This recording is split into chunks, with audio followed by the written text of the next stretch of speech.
And what do you expect of the network, the Banyan Tree Network, like the future and ahead? I expect this corner of the universe to become more dharmic because of the work of the Banyan Tree Network. Okay. Rajiv ji's work itself is fundamental True. and path breaking.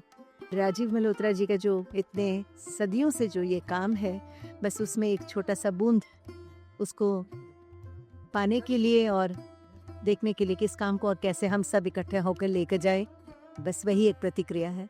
I'm extremely excited to be here. This is a once in a lifetime opportunity.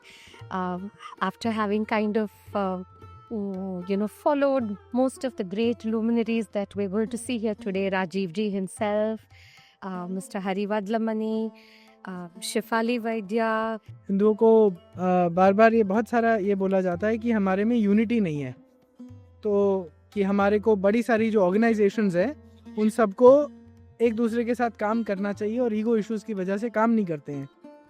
तो ये event actually यही दर्शाता है कि Hindus और Hindu organisations एक दूसरे के साथ काम कर सकती हैं.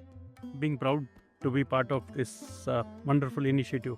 The Banyan Tree, Hari Kiran ji and Rajiv Malhotra ji have come forward to bring everybody who are contributing towards the Indian knowledge system together, unified in a single umbrella.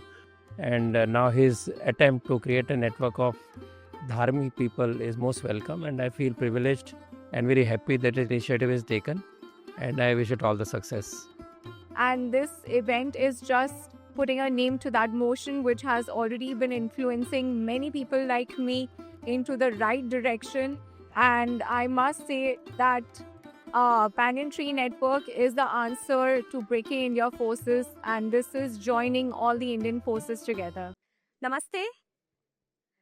My name is Dimple, and on behalf of the Banyan Tree Network, it's my honor to anchor this gathering this evening. Thank you all for being here at Bharat Mandapam as we begin this very special afternoon together. अब हम दीप प्रज्वलन के साथ, मंत्रोच्चारण के साथ ये कार्यक्रम आरंभ करेंगे. आज का पाठ श्रीमद दयानंद कन्या गुरुकुल चोटीपुरा की छात्राएं प्रस्तुत कर रही हैं.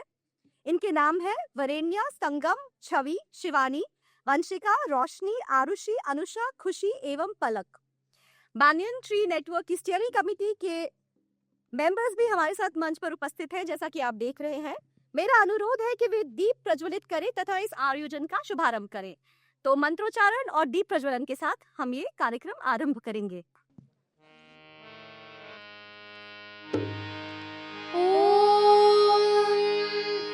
शन्नो मित्रशं वरुणः शन्नो भवद्वर्यमा शन्न इन्द्रो बृहस्पतिः शन्नो विष्णुरुक्रमः नमो ब्रह्मणे नमस्ते वायो त्वमेव प्रत्यक्षं ब्रह्मासि त्वामेव प्रत्यक्षं ब्रह्म वदिष्यामि ऋतं वदिष्यामि सत्यं वदिष्यामि तन्मामवतु तद्वक्तारमवतु अवतु मामवतु वक्तारम्.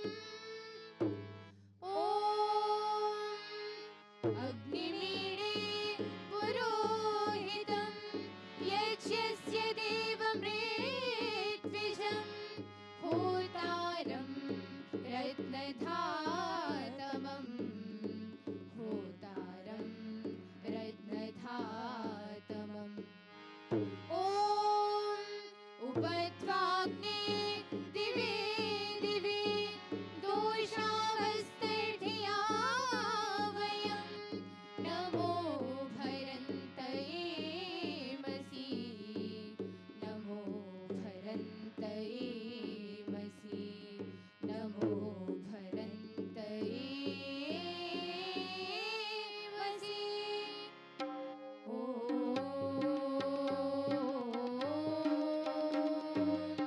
ॐ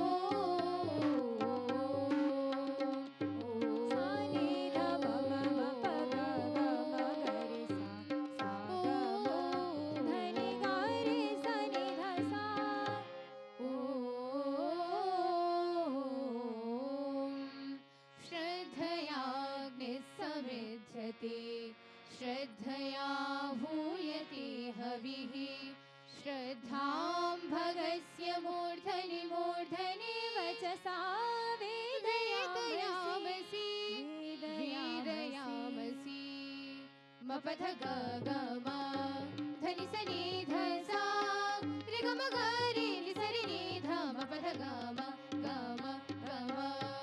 प्रियं श्रद्धे ददतः प्रियं श्रद्धे ददतः प्रियं श्रद्धे विलासतः प्रियं भोजे श्रियज्वस्विदं मौदितं मौदितं कृधि सानि ध म म प ग ग म ग रे सा ग म धनि ग रे सा नि ध सा ॐ श्रद्धां प्रातर्हवामहे श्रद्धां मध्यन्दिनं हरे श्रद्धां सूर्यस्य निमृचि श्रद्धे श्रद्धापये हनः श्रद्धे श्रद्धापये हनः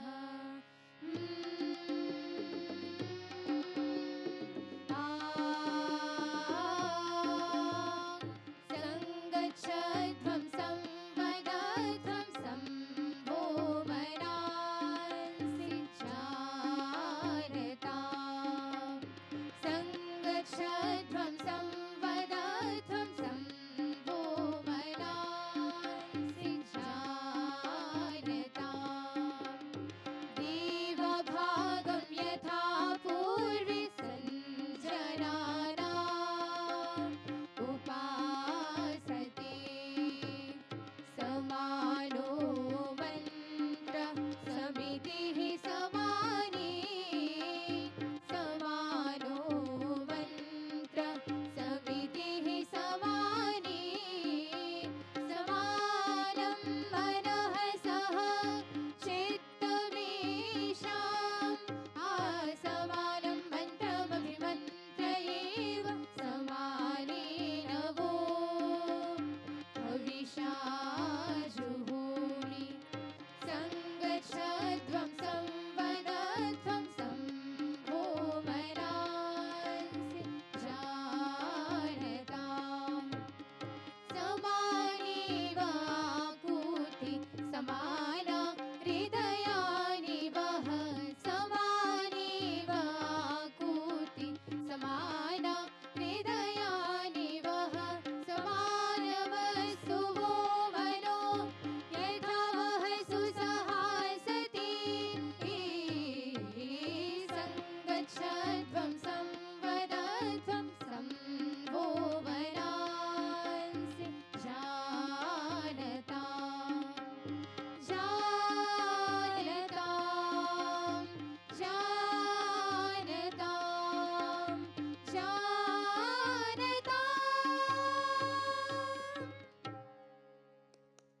We now move to the context, setting, and the purpose of this gathering. I invite Sri Rajiv Malhotra ji and the members of the SEERCOM to share their remarks. Rajiv ji. So, all of you are wondering, why are we here? What's the big deal? What's the occasion? So, for us who've been in this movement for over 30 years, 35 years, it's a very special commemoration of our journey and to define where we are and also set the stage for the future. We did something in 2000. We wanted to do something in 2000 in the US, the same scope, same purpose, and we called it the Mandala Conference. And that conference brought together the best of the best scholars that we had nurtured for 15 years before that. We brought them together for a 4-day retreat in Woodstock, New York. It was a collaboration between Infinity Foundation and Columbia University. That proceedings of that is about 900 pages, and it's available. You can have it. It's also downloadable. The result of many years and many projects trying to understand, engage, represent our tradition, have arguments, have fights, whatever it took, all over the world, led to a framework which I call the mandala framework. The mandala with 4 gates, because I found that people have different interests. Some people are interested in history. Some want to know, how do I meditate? Somebody wants to know, why is there a caste system? Somebody wants to know, was there iron pillar? How did this iron pillar come about? So there are different kind of things. And so we organize them into 4 gates. Inner is adhyatmic. Outer is the technology, the science, technology, cities, water harvesting, cotton, textile, all of that, or outer knowledge, inner knowledge, outer knowledge. And then the other 2 gates are past and present. So space and time. Space is inner and outer, time is past and present. So we came up with 4 gates, and we therefore had a 1 gate per day, and we brought the best of the best scholars to talk about that particular topic out of all the things that we had done. So that was a milestone. So in a sense, this is another milestone. We want to do something like that. We want to take stock of where we are. It's like an inventory of what have we achieved, what is there yet to be done, what is good that went on, what is bad, what were mistakes, all of that stuff we need to do. So the metaphor we use for this is the banyan tree metaphor, and I want to explain what that is. We did another version of this in April in the US. We had about 1,500 people. And what was distinct about that gathering for American gatherings of this kind was the number of Sanatani organizations that came that would normally not sit together, not go to each other's events. In fact, it's such that it's embarrassing. Some of them told me that, look, if they are coming, I don't want to come, or if it's their event, I'm not invited, things like that. Very sad. There were people who had strong views about BAPS. There was ISKCON that had strong views about other Krishna people, and on and on. This went on. This was quite a phenomena at least in the Western world, that our groups don't see eye to eye. So we were able to bring them all together. How? I went to every one of them individually, to their temple, to their ashram, wherever they were. They were very happy that I would come and give a talk. I did that. And then I would have the trustees or the leaders of their organization stand next to me, and I would explain why it's important for them to participate, why we have to show unity. So it was an amazing thing. We had about 28, 29, almost about 30 different organizations present in that one event. It was a first of a kind that all sorts of people came. Many of you have come from the US. I can see Richa is here. There are some people who are from the UK. Richa is, there are 2 Richas here, and also Satish ji. So we created a bit of a buzz around this, that, it is possible to bring our people together. One of the main ideas in today's event is to bring many Sanatani groups together. So I am told that there will be something like 18 or 20 present today that we are going to honor. There are many more that have joined this, many more organizations that have officially joined the Banyan Tree Network. I think it's about twice that number, but many of them weren't able to attend physically today. So that's one of the main purposes, is to bring this together. And Hari is a great friend, ally, taking over this whole movement with a business background, very practical, put his own money, did this for decades. So I'm reminded of my own past, my own self in many ways. And I keep telling him that you have to be a very tough guy, because you're going to face, once you are successful, you're going to face it. People are going to drag you through the mud. They're going to come up with all kind of stuff. And you have to just be very resilient and say, hey, that's just par for the course. So we have a team that has come together, the Infinity Foundation team, the Indica team, Brihat team. Brihat is present in decent numbers here. So these are sort of the nucleus of organizing this. But the purpose of the Banyan Tree is open to all. So any Sanatani organization is welcome to join. And the events will be described what we plan on doing next year, the year after, all over the world. We're thinking that since we've done one in US and one in India now, we'll do one in UK, one in Canada. There's interest from those countries. One maybe in UAE, Singapore, etc. So we'll travel these things around. We'll travel around, and we'll also create projects that people can participate in.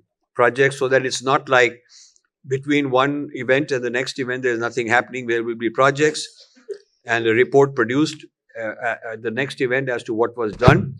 So we keep a continuity. The overall goal being to address the issues, the opportunities, the threats that we face as a Sanatana Dharma community, and try to bring our knowledge together to do something about it. So this is just a sort of an opening. I would like to invite, I think, the rest of the panelists here to give their words. Thank you very much for coming. Thank you. Thank you very much, Rajiv, for that opening remarks. I also must thank you for inviting me to be a part of this community, this network. Thank you very much for that. At Indica, forming networks was a very important value to me. We always discuss about the need for all of us to come together, but somehow we're not able to do that. So right when 2015, when we started Indica, networks was a very crucial strategy for Indica. We had networks for different categories. We had Indica Scholar Network, Indica Economic Network, Activist Network, a legal network, a book network. So we had multiple verticals. But over a period of time, while they initially thrived, what I noticed was that the members wanted to branch out on their own. And because Indica was also involved in several other things, it was not seen as a neutral platform. So the network effect did not take place. If you look at how networks are formed, one important aspect of a network formation is the neutrality. So when this issue came up, I was very happy with this because it's several organizations that are coming together and creating a platform like a banyan tree for several individual organizations to grow and thrive. So that, to my mind, is an important difference between a network that Indica started or Infinity started or any other organization that has started it. This is an organization, the very name itself is a banyan tree, and the philosophy and the manifesto of banyan tree, Rajiv has highlighted way back in the year 2000, and then we have that on our website. So that's one important aspect. What we want to do, and I want to set the context, is that we don't want to start with a bang and end with a whimper. There's one organization that is currently celebrating 100 years of its birth. We want to be the second organization that will celebrate 100 years. So in order for us to do that, the foundation has to be very strong. And what is that foundation? The foundation is shared vision, a shared purpose, basically, shared values, and a structure that enables members to discover each other, trust each other, learn from each other, contribute to one another, collaborate with one another, and to disseminate their work. I see a lot of people wanting, they've written a book, they have an app, they have a platform, they want to disseminate. So this is the purpose of this network, that these 6 qualities are always maintained. We are also looking at creating an app, an app that will enable all these things. And in a way, you can consider this app to allow you to do digital shakas. Like-minded people within that, people who are interested in the Gurukula system can have their own shaka. People who are interested in history. So this app will enable all of us to have our own geographical shakas as well as domain shakas, as he beautifully articulated it, inner, outer, history, and the contemporary things. So this is the vision that we are building. We are not in a hurry. We want to take feedback from all of you. We want to lay a solid foundation. We are inspired by the presence of Swamiji here, who has shown how Hindus can come together. I remember attending the Chicago conference, and it is such a phenomenal event. I could not attend the Bangkok event, but we still talk about it. We also want to have a congress, a Banyan Tree Congress in 2 years' time, and inspired by Swamiji's work. And like that, we will slowly build programs that will enable these 6 activities to happen. Discover, trust, learn, contribute, collaborate, disseminate. So with these few words, I warmly welcome all of you to this meeting of the Banyan Tree Network. And I once again thank Rajiv for his vision, for 30 years of work, and also the vision that he had for a banyan tree. It's a beautiful name which communicates everything in that name. And I welcome all of you as members also of the network. Thank you. So perhaps we could begin with Richa ji, Radhika ji, and then, complete the whole thing. Namaste all. First of all, I would like to say thank you to Rajiv ji, and Swami ji is here as well. In fact, one of the first programs or talks that I got inspired by was between Rajiv ji and Swami ji. I met recently Swami ji, and I mentioned some of the discussion points on that particular podcast. So I'm so grateful both of you're here. I'm going to talk a little bit from a practical point of view. Scottish Hindu Foundation is a very new organization. It's only existed about 3 years, 2.5 years. But we found ourselves in a very unique position where as soon as we were formed, we were directly liaising with the government, the Scottish government. And we were taking part in various consultations on behalf of the Hindu population in Scotland. And through this interaction, we were learning every day. One of the first things that we took part in was the hate crime committee, and hence came up with the whole Hinduphobia motion that was passed, and then the Hinduphobia Policy Act, the submission of that. So through these works, we were realizing that there was a lot of interest in these works from what I was told by Rajiv ji, that this was a very pertinent piece of work. We did not realize that. We were doing what was coming our way. But the knowledge sharing that happened from these experiences, we were very keen to share with others. Similarly, Kohana Hindu American Foundation, they were doing some good work, and we wanted to learn from them. So inorganically and almost unofficially, we were already doing what we are going to be doing formally now. On top of that, Swamiji is here, Hindu Economic Forum, connecting Hindu businesses together. This is a vital piece of work that's already happening in Scotland. I'm a part of that.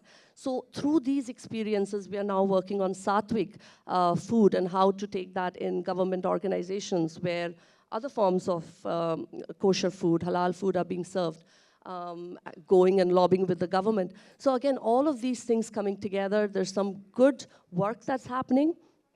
And the challenges of Hindus are the same everywhere, be it Bharat. I was speaking to Rahul ji, and he's developed this Hinduphobia tracker that I'm keeping an eye on. And I was asking him, what next? And then we just started having a discussion, it didn't finish. So all of these various pertinent points that are coming together, we're going to be learning from each other, we're giving those knowledge systems to each other. I think unofficially this work is already happening. I'm so glad I'm a part of this, and through Rajiv ji and this initiative, we are going to be doing this on a more formal platform. Thank you. So, namaste to everybody over here. I feel very fortunate to be here today, and I am going to talk about Rajiv ji from a young person's perspective. So, I do feel that I'm an exceptionally lucky person because I've had the chance to meet Rajiv ji from a very young age through my father, Dr. Nagesh Bhandari. And I met him in my late teens.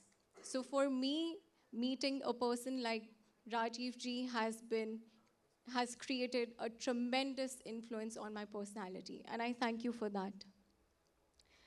Every year, because Indus University Center for Indic Studies and Infinity Foundation have collaborated on various aspects in the past 15 years, I have been lucky to be able to have my annual interactions with Rajiv ji, wherein these interactions have not only been intellectually preparing me on various aspects, but it has also been at a very personal level.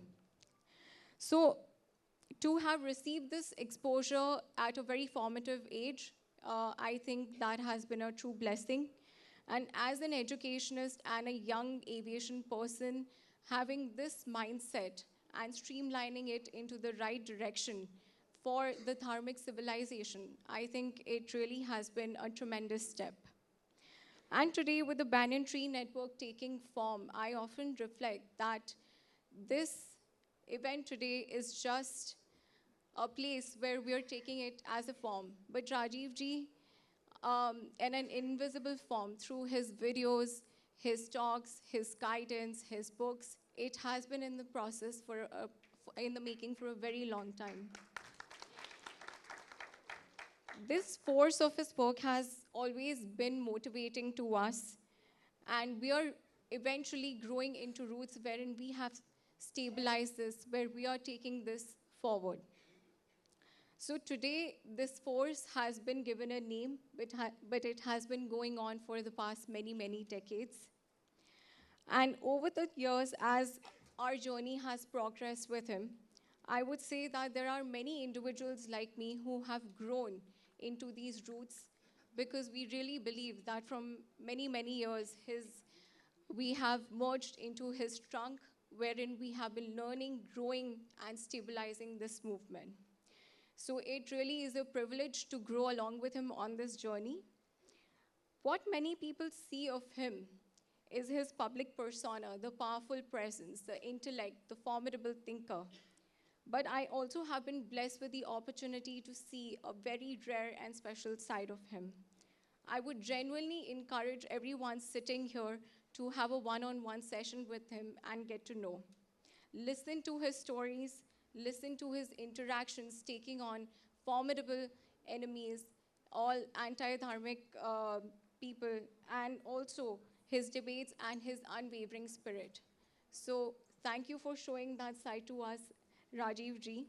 These anecdotes, the personal connect, they really have been an eye-opener. And these are not just stories, because these are real life lessons about strategy, resilience, and that courage to take on. So today, as I stand here, I simply want to say that we must all take responsibility and cherish this guidance and take it forward step by step. And to all of you, thank you for being a part of Banyan Tree Network. The answer to breaking India forces is Banyan Tree Network, joining India forces together. Thank you so much. Hari ओम नमस्कार मैं कोई intellectual नहीं हूँ so this is the first time I'm sharing a stage with Rajiv ji and others, so it's a little embarrassing honestly to be sitting next to him. मैं केवल एक activist हूँ और मेरी एक्टिविज्म जर्नी में पिछले 1-1.5 साल से ही थोड़ा with my face, I've started coming out. I've been running Sangam talks for 10 years. But what I've heard is very often that, oh, Hindu organization or Hindus एक दूसरे के साथ काम नहीं करते. ये accusation बहुत social media पे बहुत ज़्यादा मिलता है. And I know this ruffles feathers of Ashish Dhar, my friend sitting here, very frequently. In some ways, I find that absurd because we all have different competencies, different interests, different maybe aligned purposes, but different ways of getting to achieving that purpose. Our callings are different. Having said that, there is a need for institutions for collective representation of issues that impact us all.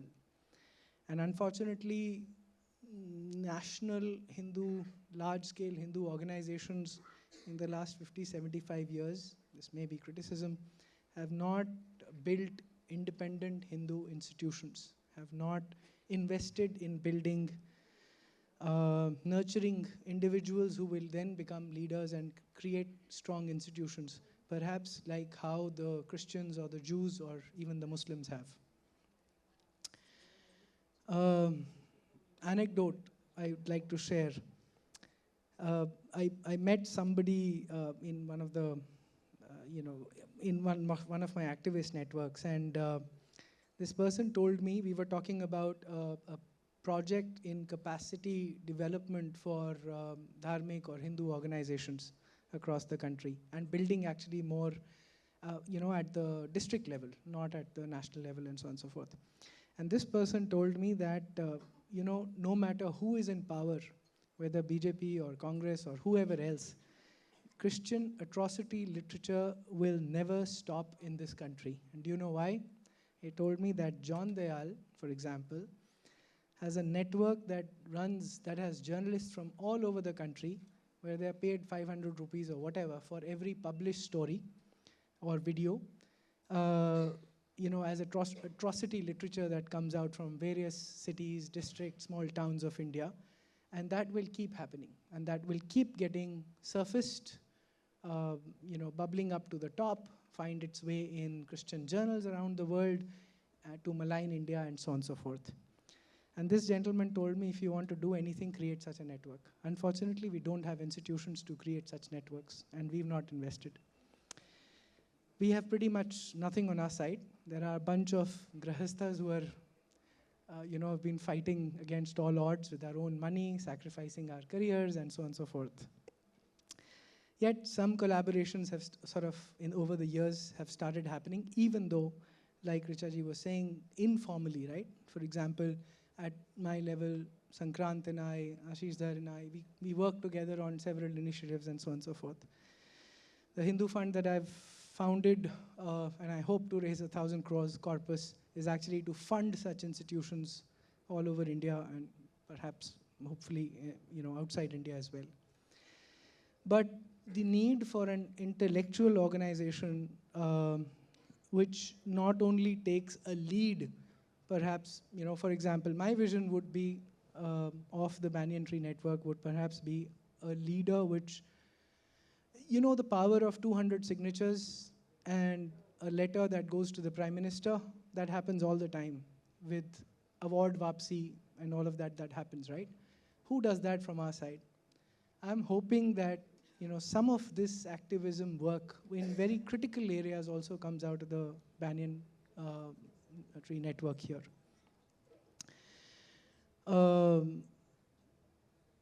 Really, if not all of the work done by itself, perhaps incubation of such people, giving a nurturing, shade, if you like, to such individuals and organizations. So that, I think, is the potential power of what Rajiv Ji is creating here. Thank you. So Rajiv Ji's book, Being Different, was, I think, the first serious book that I read in my life. And I think, Radhika Ji, I got introduced to him at a similar age as yours. And while I was very intrigued and inspired by that book, if I would go to programs like this, I would get a mixed response. I don't know about that person. No, probably he's doing something good. But there was a lot of skepticism about what he was doing, if not direct criticism and negation. And then, growing up in the RSS, I would go to my seniors and mentors and tell them that, I feel sad about this. And they would say, we have to change this. And the metaphor is that, अभी 4 हिंदू साथ में तभी चलते हैं जब 5वां कंधे पे होता है. And, we must do something about it. And if we zoom out, for the last probably 15 years, and see the dharmic intellectual ecosystem now, I see a shift in the psyche. We have moved from being fringe to being mainstream. When we enter Bharat Mandapam today, the guy at the gate asks us whether you are going for the Sanatani event or the Infinity event. That's the shift that has happened, right? We have moved from being desperate to deliberate, and I think we have moved from being negating each other to celebrating each other, and that's a big win for a young person like me. So the success, the event's success does not matter to me. What matters is that the event itself is a symbol of a success that has already happened behind us, and the credit goes to people like Rajiv ji, who stood guard as a lone warrior when no one else was there. So thank you so much, Rajiv ji, for inspiring and motivating us always. Namaste. I'm very happy to be here and honored to be here. Actually, the Banyan Tree Network is very dear to me as someone who grew up in the US. A lot of the grounding I have in Sanatani thought, Hinduism, Indic thought comes from Hindu organizations and leaders, many of whom are represented here. So my association with Rajiv ji going back over 20 years, and the Infinity Foundation with Indica. I see Swami Vivekananda here, who's been a mentor and a guide to me. And so each of us brings something special and unique. But the need of the hour is really to come together and to stand together. And in that context, as I was reflecting about it, 2 famous quotes came to my mind. One was something that Benjamin Franklin said in the US when the Declaration of Independence was being signed. He said, either we must all hang together, or assuredly we will all hang alone. And what he meant is there were 13 colonies, and if they didn't come together to challenge the British, then each of them would have fallen apart on their own, and each of them individually would have been executed for treason. And so each of us by ourselves will not be enough to stand up to the threats that are challenging us and to the opportunities that are in front of us. It's only if we come together and stand and support each other in solidarity. And the other famous quote, which you may have heard, is Mao Zedong, chairman of the Communist Party in China in 1956, said, "May 100 flowers bloom." And at that moment, what he was apparently doing was encouraging different parties and institutions to come up to challenge the Communist Party and offer criticisms. But within a year, all of those movements that were just starting had all died because they were individual little fledgling movements, but they weren't coming together. And the opposition to the power at the time couldn't manifest. And so there was a bit of an irony in that statement. So we have hundreds of thousands of flowers among us individually blooming, but we have to come together. And that's what the banyan tree literally does. It comes together, so we're not just individual branches, but we're one single living organism that comes about organically, that's not top down, that's not centralized, that represents and celebrates our diversity, but also comes together. And so that's the perfect metaphor for the moment, and it's also the solution to the needs of the moment. So I look forward to us taking the next steps of this journey together. Thank you. We will now move to our first panel discussion of the afternoon. The theme is Dharmic Leadership, Pathways and Journeys. The panel will be moderated by the amazing Raghav Krishnaji. As the details are there on the screen, I invite our panelists to please come up on stage. Shri Shivakumar GV, Shri Rahul Raj, Shri Ashutosh Thakur, Shri Manognya Shastri, Shri Sarthak Sharma, so Shri Rekha A. Raghavaji, over to you. Namaskaram. There are many ways to serve Dharma. We have stalwarts who illuminated the path of Dharma. We draw from the inspiration that we have from Rishis. And what we are celebrating today is a legacy of a leader that has taken an institutionalized form. So one of the active conversations for those of us who've been in the organizing team for the last month and a half is how do we carry forward this vision of leadership, because ultimately it's the embodiment of that passion and the gut that will take this forward. So I have 6 amazing stories that we will share today, 6 journeys of people who've taken the mantle onto themselves, and not with the privilege of power, not with the, the luxury of resources, but nothing but intestinal fortitude. So we will learn from their journeys, and we'll also then calibrate that with what the network can compound to do this, because ultimately, like Einstein said, the compounding effect is the superpower. So we are trying to unlock the superpower here. So I begin with Rahul Rajji, because he does what is most urgent for all of us, which is job creation for all of our young people to be first settled in life, so that the awareness that we are generating through the identity rhetoric is not translated into resentment due to lack of opportunity. So Rahulji, I turn to you to talk to us about your journey. Hello. Yeah, namaste everyone. I'm Rahul. Thanks for inviting me for this, like such august gathering. So basically what I'm doing right now, I'm running a lithium-ion battery company. We are into energy segment, and that's what we do. We make batteries for vehicles, for home storage. Till now, we would have probably electrified around 2 lakh rural houses where electricity was not present earlier. And then on mobility also, we have done a lot.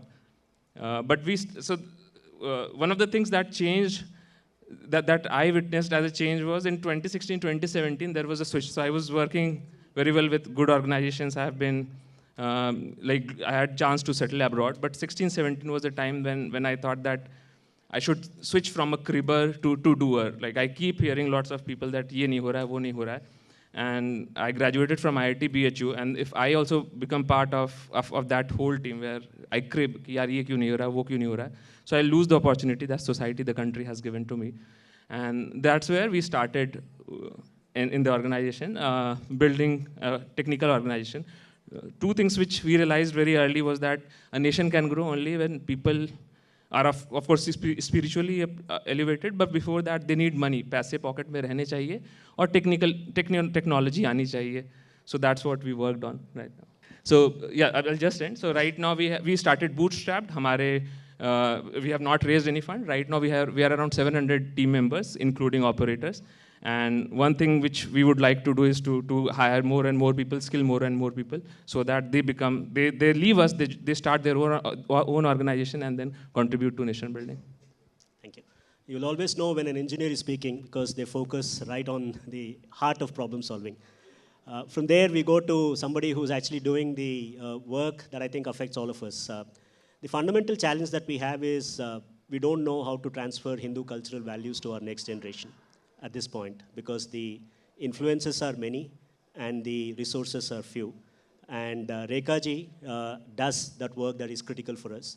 She runs the Hindu Parenting Organization, where critical conversations that Hindu parents need to have with children are being curated. So we'll learn about your work. Whether we realize it or not, we're all in the middle of a big battle right now. The battle for the hearts and minds of our children. The influences are many. We all know some of them, like media, movies, the incessant bombardment on the senses of words and images on young minds. Rajiv ji has also written a book about some of the new challenges called Who is Raising Your Children? Now, challenges are faced by all parents, but I think Hindu parents are at a particular disadvantage due to a few reasons. One or two of them being an openly hostile media, and also a lack of organized system of instruction in Hindu values that we can give to our children. Compared to the mind-boggling amount of resources that, say, Christian parents have, they have started talking about things like how do you raise children to meet today's challenges based on a biblical viewpoint. And we have nothing like that. Neither have we seen the need for it yet. In a battle, it's the better prepared side that always wins. And we have to stop handing our children as blank slates to everybody else. Our opponents are working very hard to retain their children and also to capture ours. So 5 years ago, during the citizenship amendment agitation, I noticed a lot of Hindu children being made to stand against the CAA. I talked to a lot of parents And I was quite shocked to discover that many parents were really confused and they thought this somehow made their children smarter. So you see from what point we are beginning. What we need is parent education rooted in the Hindu worldview. And we need parent awareness to know why this is the need of the hour. From that point on, I've been working towards these goals. I started something called Hindu parenting. In the beginning, I think my biggest challenge was that the Hindu Samaj was not ready to see that the word Hindu and the word parenting can actually go together. So that took a lot of convincing. But here we are, 5 years later, still standing, reaching about 25,000 people today.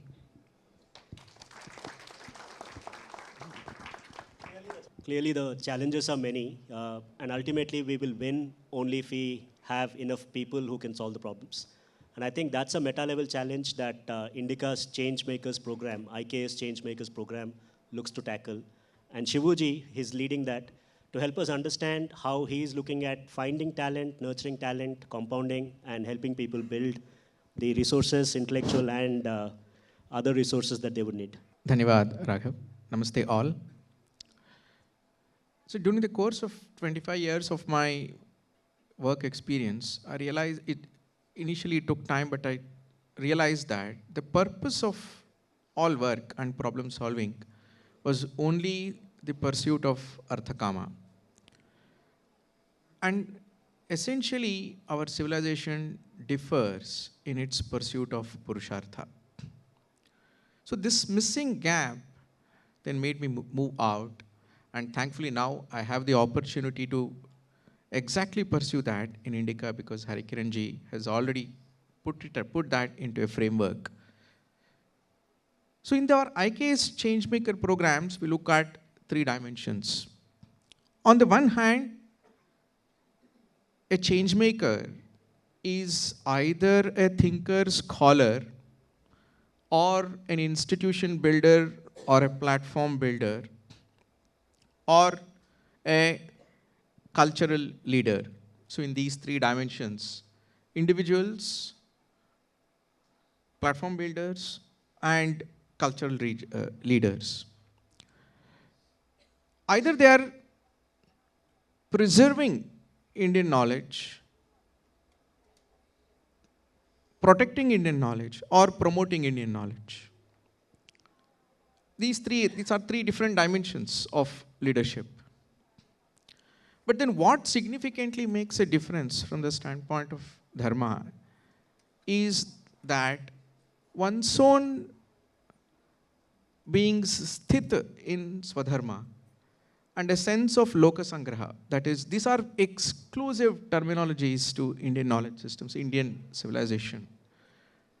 When you have a sense of Lokasangraha, the kind of problems that you pick to solve are totally different from having an individual perspective of life where you are pursuing Purushartha. To my left, my good friend Ashutosh ji is seated. The kind of initiatives he runs comes from having that sense of Swadharma, Purushartha, and Lokasangraha. And then the path opens up, whether you are an individual seeker in multiple dimensions, or a platform builder, institution builder, or you're a cultural leader. So in these dimensions, we look to engage and serve. My designation is Guru Sadhaka Sachiva. So I'm a secretary to the gurus and sadhakas. In the very conception itself, Harikiranji has carved a different kind of a journey. So thus, an IK's changemaker is somebody who is putting Dharma into action, and is able to do that because of this distinction that one has at Swadharma, Purushartha, and Lokasangraha. And then you have a matrix of roles that opens up. So we look forward to serving such distinguished people through the IK's Changemakers program at Indica. And this is what defines dharmic leadership for us to pick a problem, look at it from dharma standpoint, and carve the next frontier and create a path towards that. Thank you. Ashutosh जी आपका परिचय शिवू जी ने दे दिया है, so we'll learn from you. Ji, thank you, नमस्ते. So young thinkers forum करके एक platform हम लोग रन करते हैं, उसके रिप्रेजेंटेशन के लिए मुझे यहाँ बुलाया है. So basically when I was in college and just after passing out from my college, ऐसा ऑब्जर्व किया कि youngsters either they are interested in activism or in politics, but there is void. वो void इसलिए है कि there is whole circuit of intellectual scholars, academia, and then there are youngsters जिनमें बहुत talent है, बहुत potential है, college के time पे या उसके बाद भी, but उनके बीच में एक connect की कमी है, वो थोड़ा gap है, एक void है. So we tried to fulfill that void, that gap, by bridging the gap between the scholars, this whole Indic ecosystem, and the youngsters, the talented youngsters in general in the society. अलग अलग colleges में, पूरे अलग अलग मध्य प्रदेश में, अलग दिल्ली में. So YTF is basically a knowledge exchange platform or a networking platform where we try to engage the youngsters with the scholars or the think tanks or institutions or the organizations or the activists, so that they can वो अपना रुचि का क्षेत्र ढूंढ लें और उसमें जो contribute करना चाहते हैं वो करें. और सरप्राइजिंगली उसका रिजल्ट पिछले 8 साल से हम लोग ये सब काम कर रहे हैं. इन मध्य प्रदेश वहाँ पे हम लोग 5000 से ज़्यादा यंगस्टर्स को इस तरह से मोबिलाइज कर चुके हैं. दिल्ली में भी एक चैप्टर है, मध्य प्रदेश में भी अलग अलग सिटीज़ में वी हैव चैप्टर्स.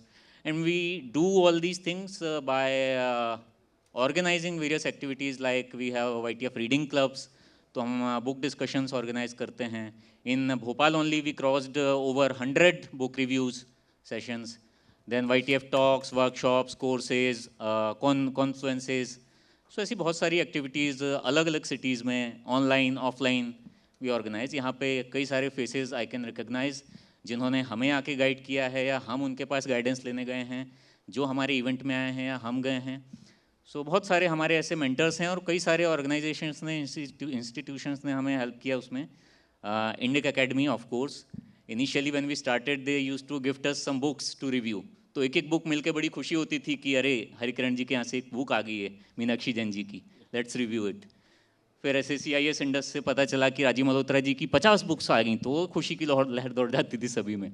फिर कहीं से पता चला किसी कोई 100 बुक्स की कॉपीज़ देने लगा. फिर ऐसे राहुल देवान जी ने काफ़ी हेल्प किया, सभी बहुत सारे लोगों ने काफ़ी हेल्प किया. बृहद से काफ़ी सपोर्ट मिला. तो धीरे धीरे करके पूरा एक इकोसिस्टम ऐसा मिला जिसमें बाकी यंगस्टर्स को जोड़ा. And our USP is how to repackage our content, the Indic content, in youth friendly manner, ताकि वो अट्रैक्ट हों और हमारे इस कॉन्टेक्ट को, हमारे कॉन्टेक्स्ट को, हमारे आइडियोलॉजी को समझें और उसको लॉजिकली और psychologically how do we present it to youngsters, उस पे हम लोगों ने पिछले 8 साल से काफ़ी काम किया है और काफ़ी सक्सेसफुली आप सभी के हेल्प से ये किया है. And now our focus is to build and to make opinion makers, thought leaders, intellectual kshatriyas with आप लोगों के सभी के support और guidance से. That's it. Thank you. So while there are linear ways to address this, we also need the exponential. A lot of times when we speak about young people, we tend to impute our thought process and our idea of them onto themselves, onto them. But there is one young organization here which really does cutting-edge analysis of the Western thought models. They're not too big, but they're very, very organized. They are tech-savvy. And I'm very, very happy to invite Sarthak to talk about his work. Namaste, everyone. Thank you for inviting us as an organization, even though it is a very new platform. So our journey has been a very natural in a process. We started out as people, or I would say students of Twitter who were just basically seeing the discourse that is happening on Twitter, and we started a small chat group. From there, if somebody remembers the 4th of June of 2024, that day resulted us in a retrospective manner that what happens if we lose political power down the line? What happens if we don't have political support? Will we read things or will we drop down everything? So that political tension resulted in our group to take up some things that was very necessary as we thought, because certain things are very much interrelated with political power themselves, or some topics are only put up by people when we have certain amount of political power. So we, 9 to 10 people of our group, started writing more and more articles. We were already reading a lot. So most of our articles are on Western Indology, decoloniality, colonialism.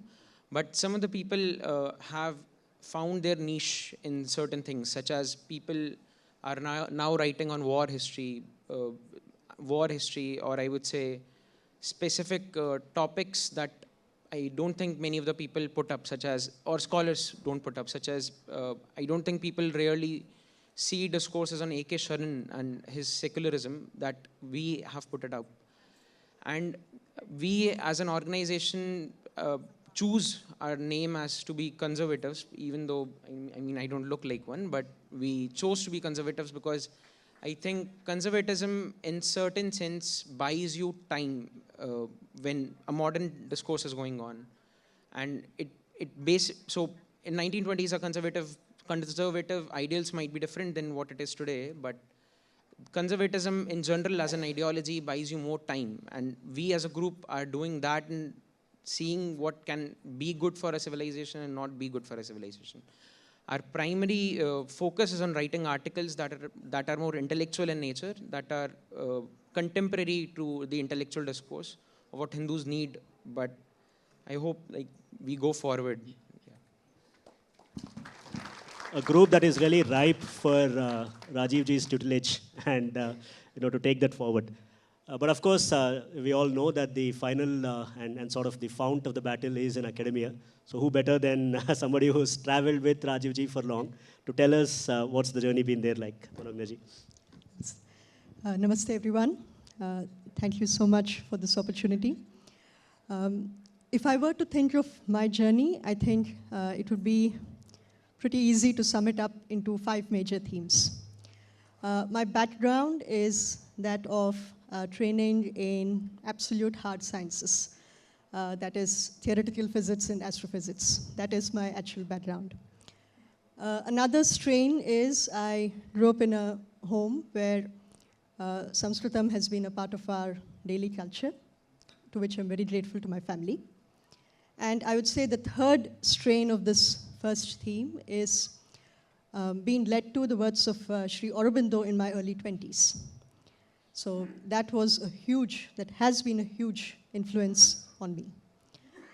The second theme I would say is encountering Rajiv ji's words. And I'm sure that is common to all of us here today.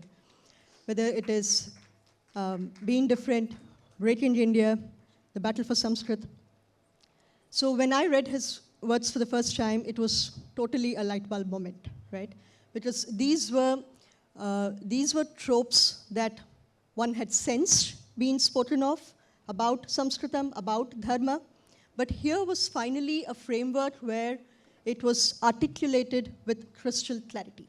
So that was a huge turning point for me. Third, I think the second phase led to my third one, where I became a Swadeshi Indology scholar at Infinity Foundation. I would say this is the phase where my training in formal science, as well as my love for Sanskritam came together. Because as a research scholar at Infinity, I was working with some extremely fine minds. I was doing Purva Paksha. I was going back to primary resources. I was learning how to frame an argument. So I think that was invaluable training. This, naturally, I would say, led to my fourth phase, which was being a part of Rajiv ji's core research team, along with some very brilliant colleagues who are here. In this fourth stage, I have also been able to co-author a book with him, which came out last year. And I would say it was in that phase that my research background, my love for Sanskritam, and my following of Sri Aurobindo's studies came together. Because the work Rajiv Ji and I authored was on how Sri Aurobindo's studies and the consciousness studies of Bharata, which is one of the most important proprietary traditional Indic knowledge systems that we have been co-opted into Western mind sciences and thinking. So for us to author that book was a training ground unlike any other. Honestly, no other formal degree would have been able to give what authoring with Rajiv Ji did. He has been, I think, one of the most incredible blessings and a phenomenal mentor. And I'm sure I can speak for some of my colleagues over here. Working with Rajiv Ji showed me that while it is important to analyze adversarial frameworks, it's equally important to pay attention to your own and to sharpen. He's somebody who values rigor, who values clarity, and there was instant resonance, and I would say even consonance because of my background and his work ethic as well. So that has been a phenomenal part of my journey, which brings me today, I would say, to my present situation in the 5th phase, where I think of myself not only as a scholar, but a scholar under a school of thought. So this has enabled me, it has empowered me, I would say, with common vocabulary, common frameworks, the ability to articulate a drishti, and be a part of an ecosystem where definitely an individual is not able to impact the kind of change that this ecosystem can. So I think that is where we are today. If I were to think of what is the leadership lesson, since that is what this panel is about, I think for me, the primary one would be that scholarship does not emerge in an isolated system.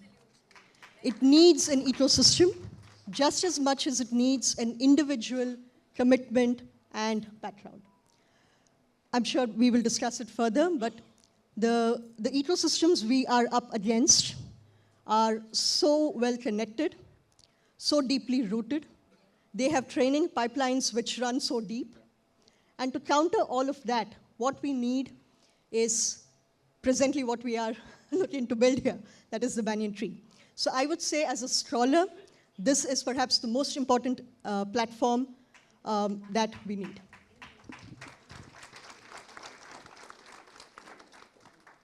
So that is the journeys that we've had an opportunity to listen to. Now, what does this present as a movement for us when we look at Banyan Tree Network and what it can do to the combined stories? So in the same sequence, your expectations and what do you need from Banyan Tree for it to support and empower you? Hello. Yeah.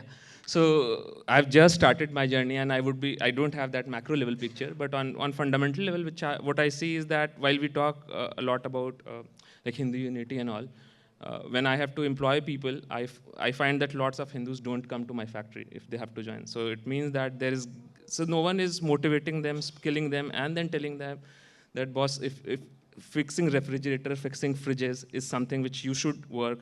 Once you grade yourself technically, your next generation will become engineer, and then the next generation will become scientist. So we are always on the 3rd level, while the 1st level is mostly untouched. So if through this network, we are able to communicate it to ground level, to uplift people, and then gather in our organization, different organization, we can tell people that initially, that's how you should start, like stop your mobile phone, don't make reels, join factories. I've seen Jamshedpur, I've seen Bokaro, those cities has become like this.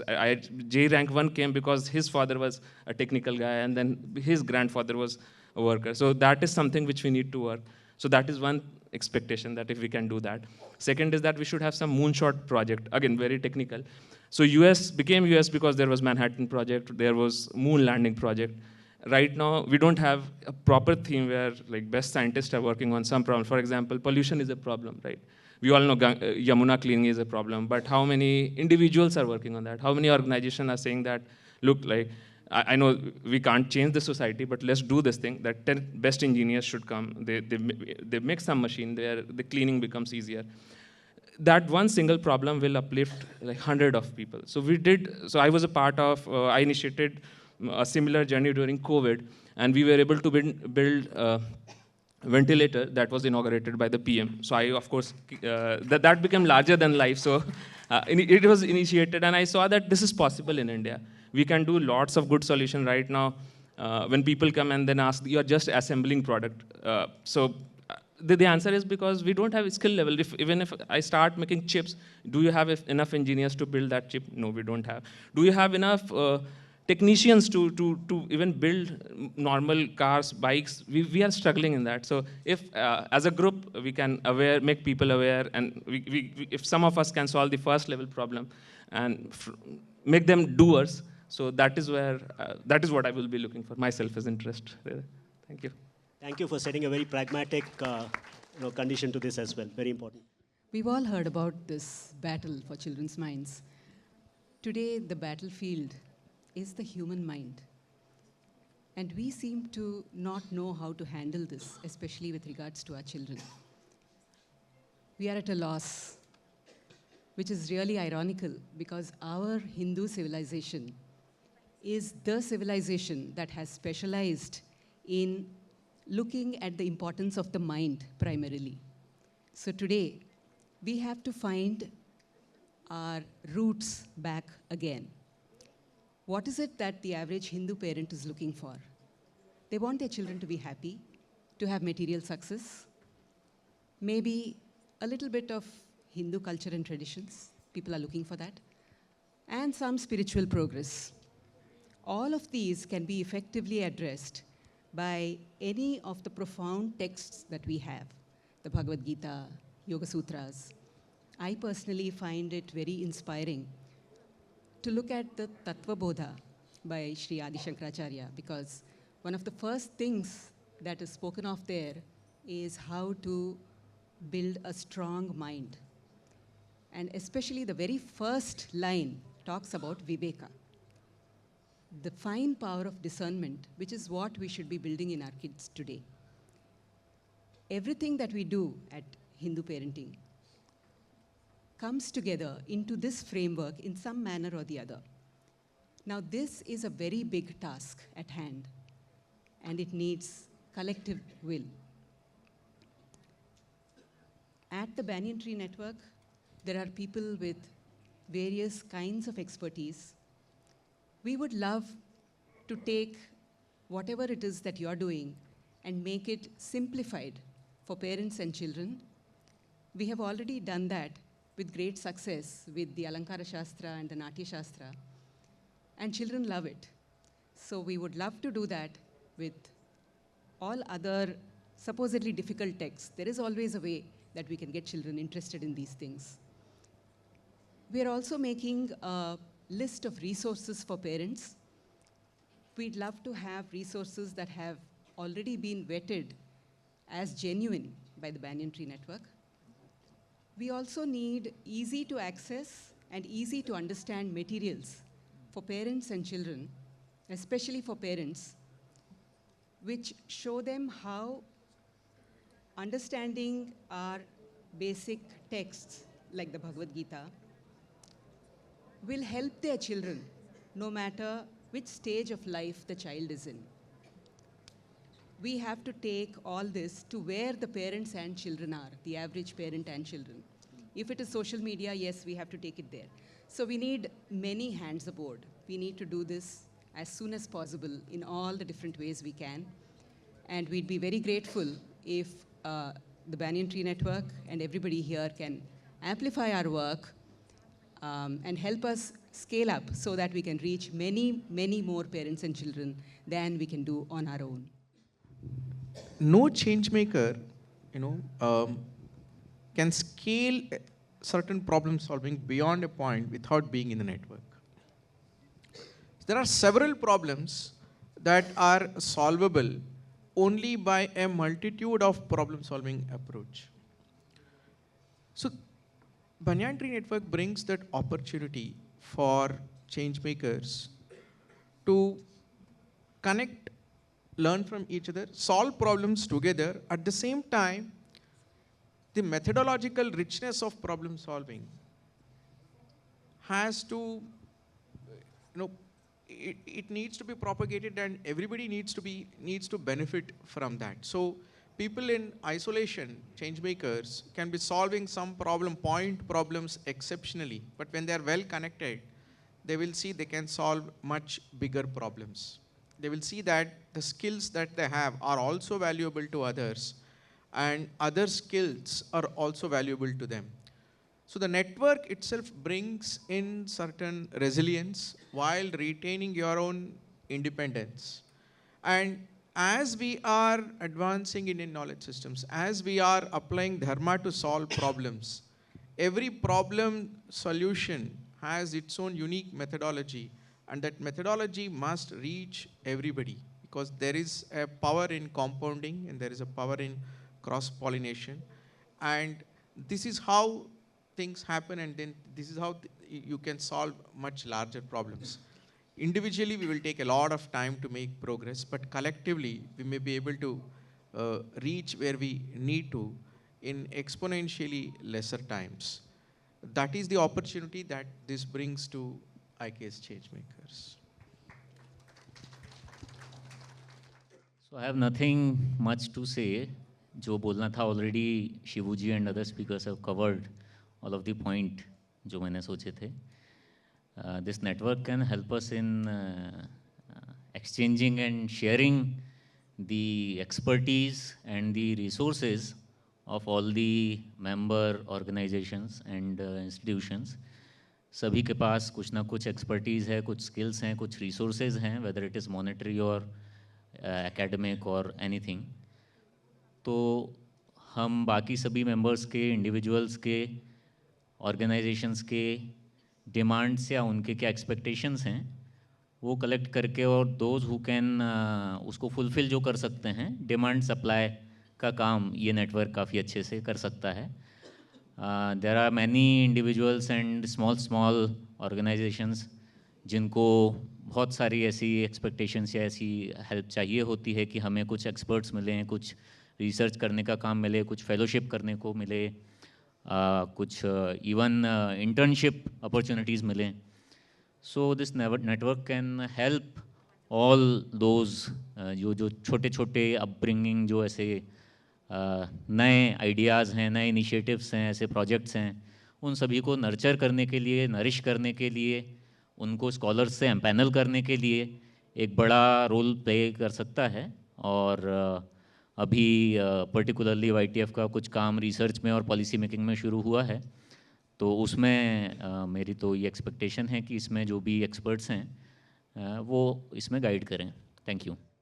So our group is mainly focused on academia or academics, and if I would say, like, I will repeat like most of them have said, but in terms of resources, what we need as a group is access to archives, is access to certain things that are more academic in nature. So I'll give you a little tidbit, but in Maharashtra, Pune, one of our fellows is trying to research more on Marathi history.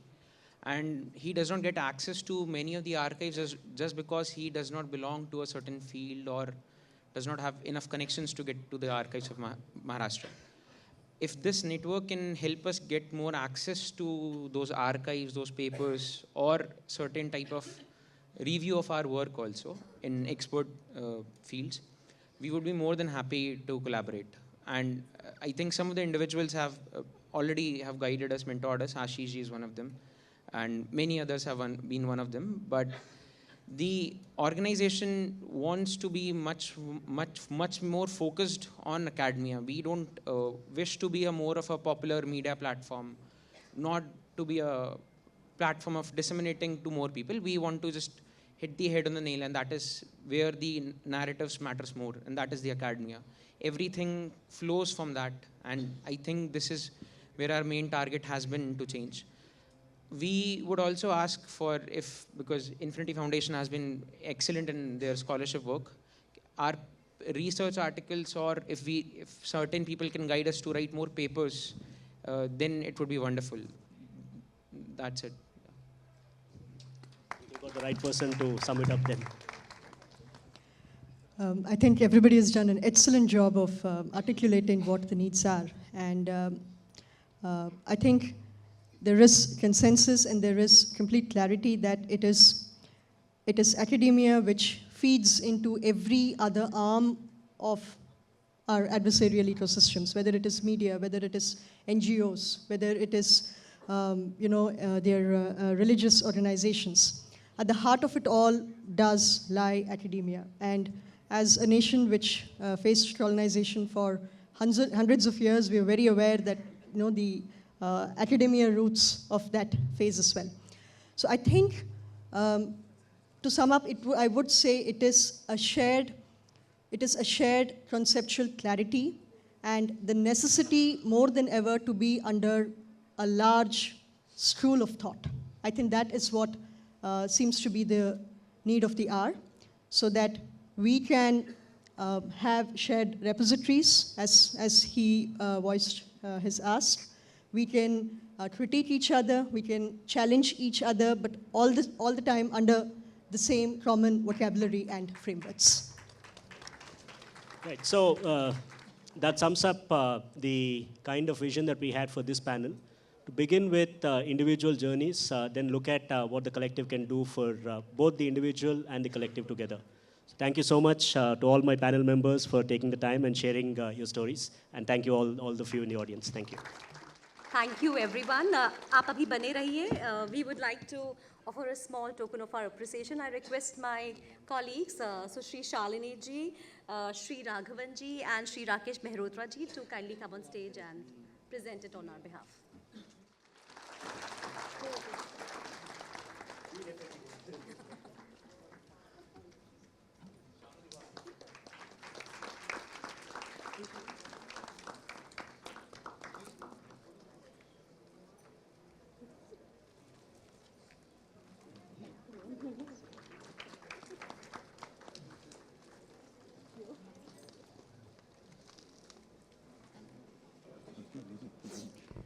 And meanwhile, while this is going on, the panelists of panel 2, they know who they are. Just please be prepared to join us on stage. Yeah.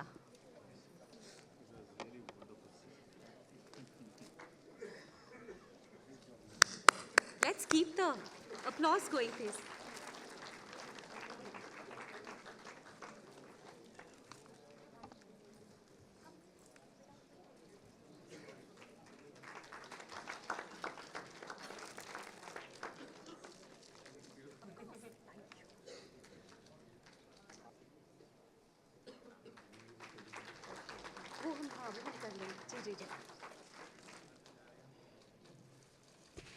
And the youngest member of the panel, Sarthak ji.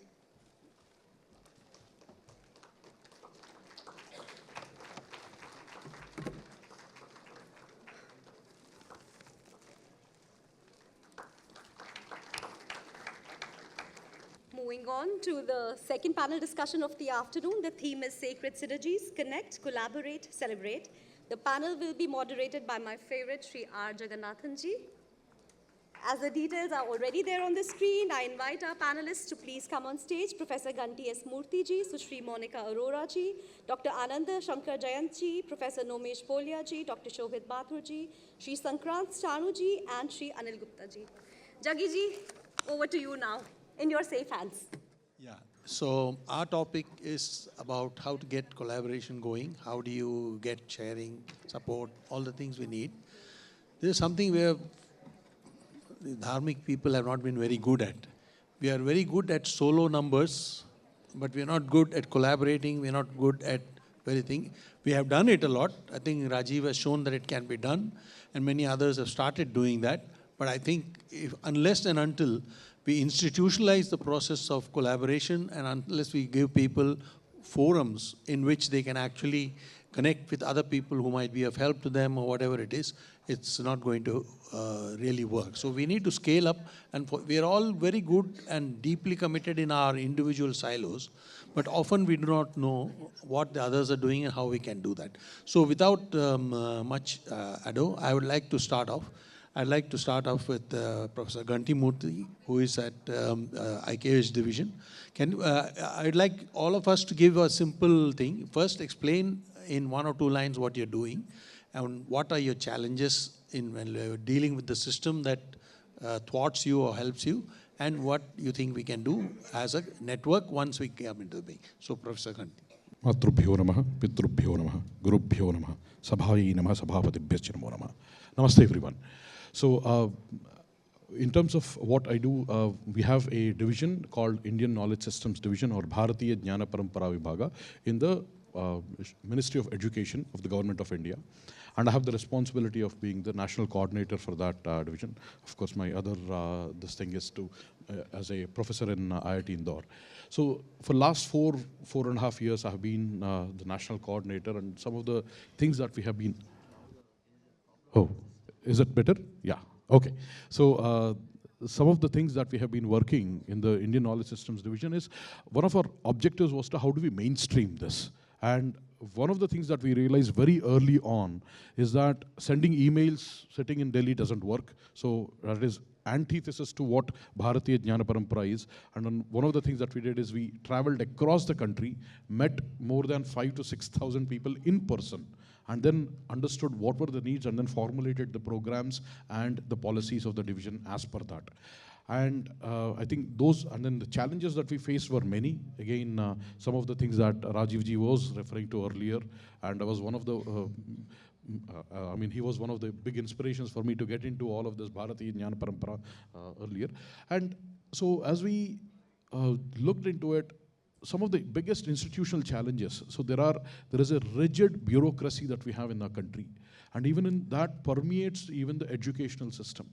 If you look at, I mean, I had the experience even in US universities and in Indian universities and the systems in both countries. The basic systems in US, for example, are built on the trust of the individual, whereas the basic system in India is built on the mistrust of the individual.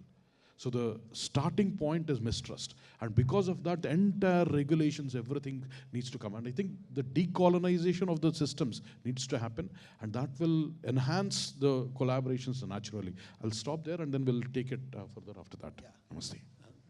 Monica ji, आप law में काम करते हैं और आप रामायण की भी बहुत सोचते हैं, लेकिन आप अपने काम के बारे में बताइए और अपने माने चैलेंजेस क्या हैं अपने इंडिक धार्मिक सिस्टम में जो आप जहाँ पे आप परिवर्तन लाना चाहते हैं. Just for a clarity that if people are more comfortable talking in Hindi, I let them do so. I suggest that we can either talk in Hindi or a mixture of both. Whatever you're comfortable, I'm sure that will be better. Thank you. नमस्कार सभी को. मेरा नाम मोनिका अरोड़ा है और मैं advocate हूँ, practice करती हूँ यहाँ हाई कोर्ट सुप्रीम कोर्ट में. अच्छा, नरेटिव के वॉर के बारे में हम नहीं जानते थे स्वामी जी. हुआ क्या, पहले दिल्ली में काउ वेलफेयर बोर्ड नहीं था, केस फाइल किया, बना दिया. उसके बाद दिल्ली में ही ऐसा ध्यान में आया कि A.K. रामानुजन का आर्टिकल पढ़ाया जा रहा है दिल्ली यूनिवर्सिटी की टेक्स्ट बुक्स में. रावण की छींक से सीता पैदा हुई और क्या क्या पढ़ाया जा रहा है. लगा कि नहीं, केस फाइल करना चाहिए, क्या पढ़ाया जा रहा है. केस फाइल किया, जीत गए.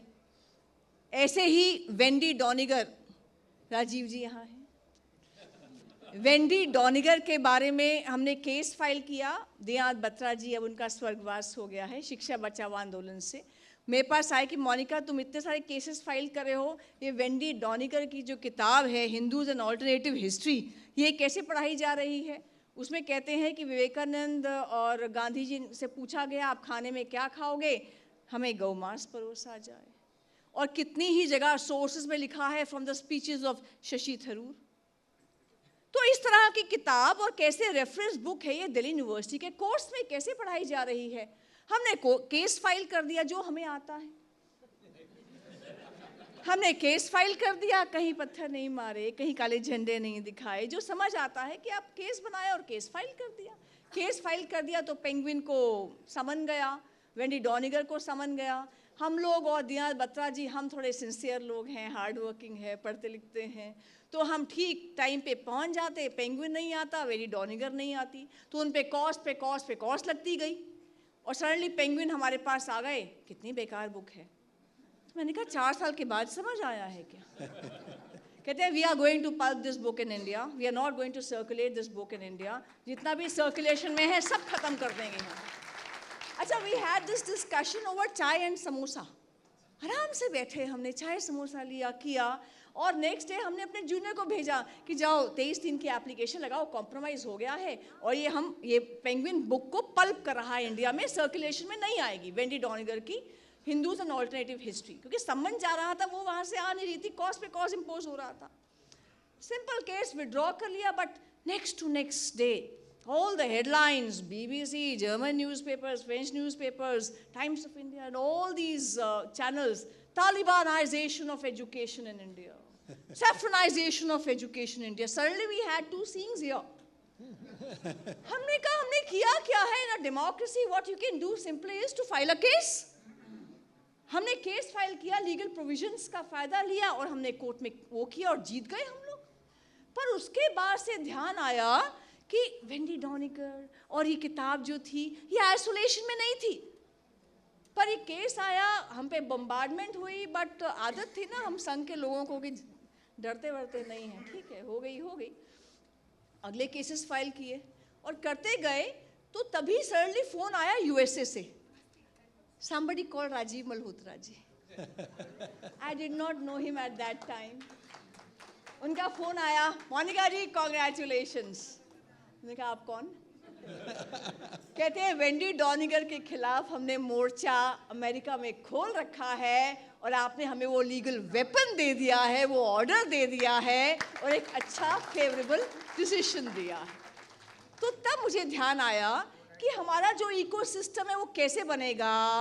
जब दिल्ली में बैठी हुई मोनिका अरोड़ा केस फाइल करेगी और जो राजीव मल्होत्रा जी यूएसए में बैठे हैं वो कंटेंट प्रोवाइड करेंगे, ये धार्मिक इकोसिस्टम बनेगा जिसके लिए आज हम यहाँ पर बैठे हैं। Thank you so much. I will continue the next round. लेकिन उन्होंने बुक को पल्प किया कि वैसे ही बेच रहे हैं सब जगह? बुक तो अभी भी मिल रहा है, दोबारा फाइल। हाँ वही। All we need is a client to file the case and to file it. Right. Okay. अभी डॉक्टर आनंद शंकर जी आप कहिए। Namaste. I'm Ananda Shankar Jayant, a performing artist, classical dancer, retired bureaucrat, and a cancer traveler. A small brief introduction. I won't talk about what I have done, but I would talk about the challenges as you had advised. I think somewhere along the line, I get the feeling that in the dharmic ecosystem, culture is kind of on the fringe, especially the performing arts. And performing arts and artists are on the periphery and definitely not mainstream. And that is the position we have today. The messaging is that culture, performing arts especially, continues to be just entertainment. Even in all our major events, it is always a cultural program that happens. It's never center stage, if you know what I mean. The ownership of culture is still held by the left. We are still yet to make a dent in that space. The right-wing support, minimal, almost nil, from in the Indic sphere to those who are trying. Of course, I have the greatest support from Hariji and Raghav Krishna and Brihat, but as I said, minimal. The low support comes with media thinkers, the people who are in the space, not talking about those who are doing work in the classical form, in the performing arts.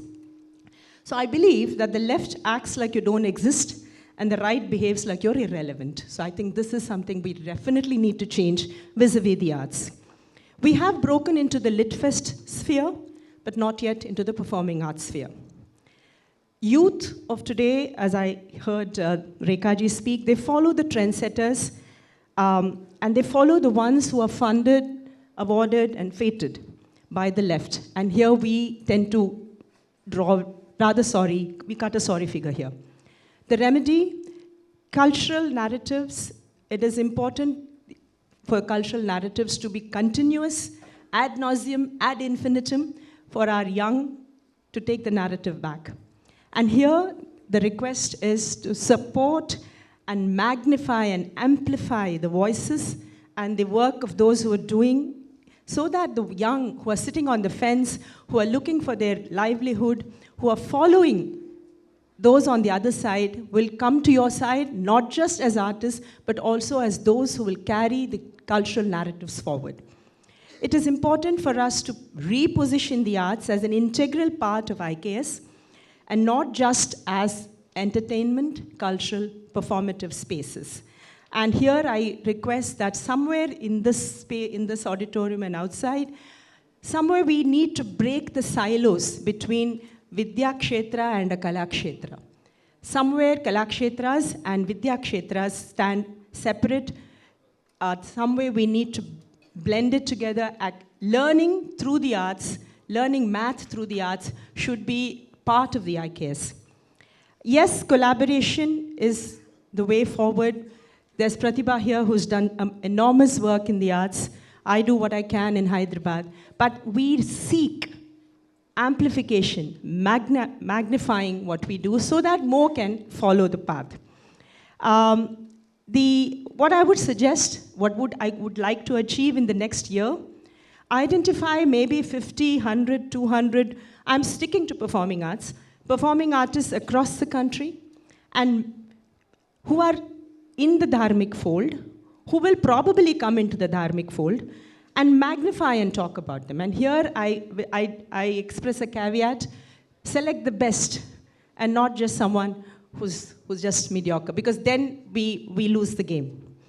Create 5, 10, 15 national festivals like what Pratibha has done, and not just in Delhi, but across the country. Large, eye-catching, world-class festivals that captures eyeballs. For example, I don't know how many of you in Delhi have gone to this performance of this youngster, Rishihood. Look at the kind of, aura that's been created. 12K, 13K, 14K is the kind of ticket everyone is willing to pay. No, we need those kind of artists. We need to push and create that, because that becomes the trend-setting pattern. If we wish Gen Z++ to come into the Indic platform, you're all doing a great job, but the shortest cut to the Indic platform is the performing arts. And we cannot but ignore it. We should not ignore it at all.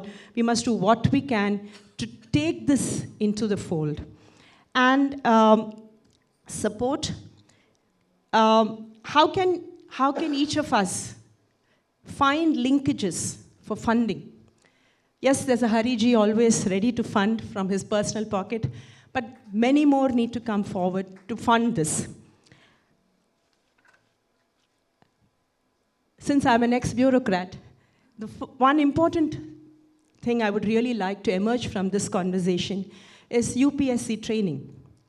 The Union Public Service Commission training has only 2 sessions in the first foundation course for culture, just 2. Economics has 77. And these are the bureaucrats who are going to form policies tomorrow on culture.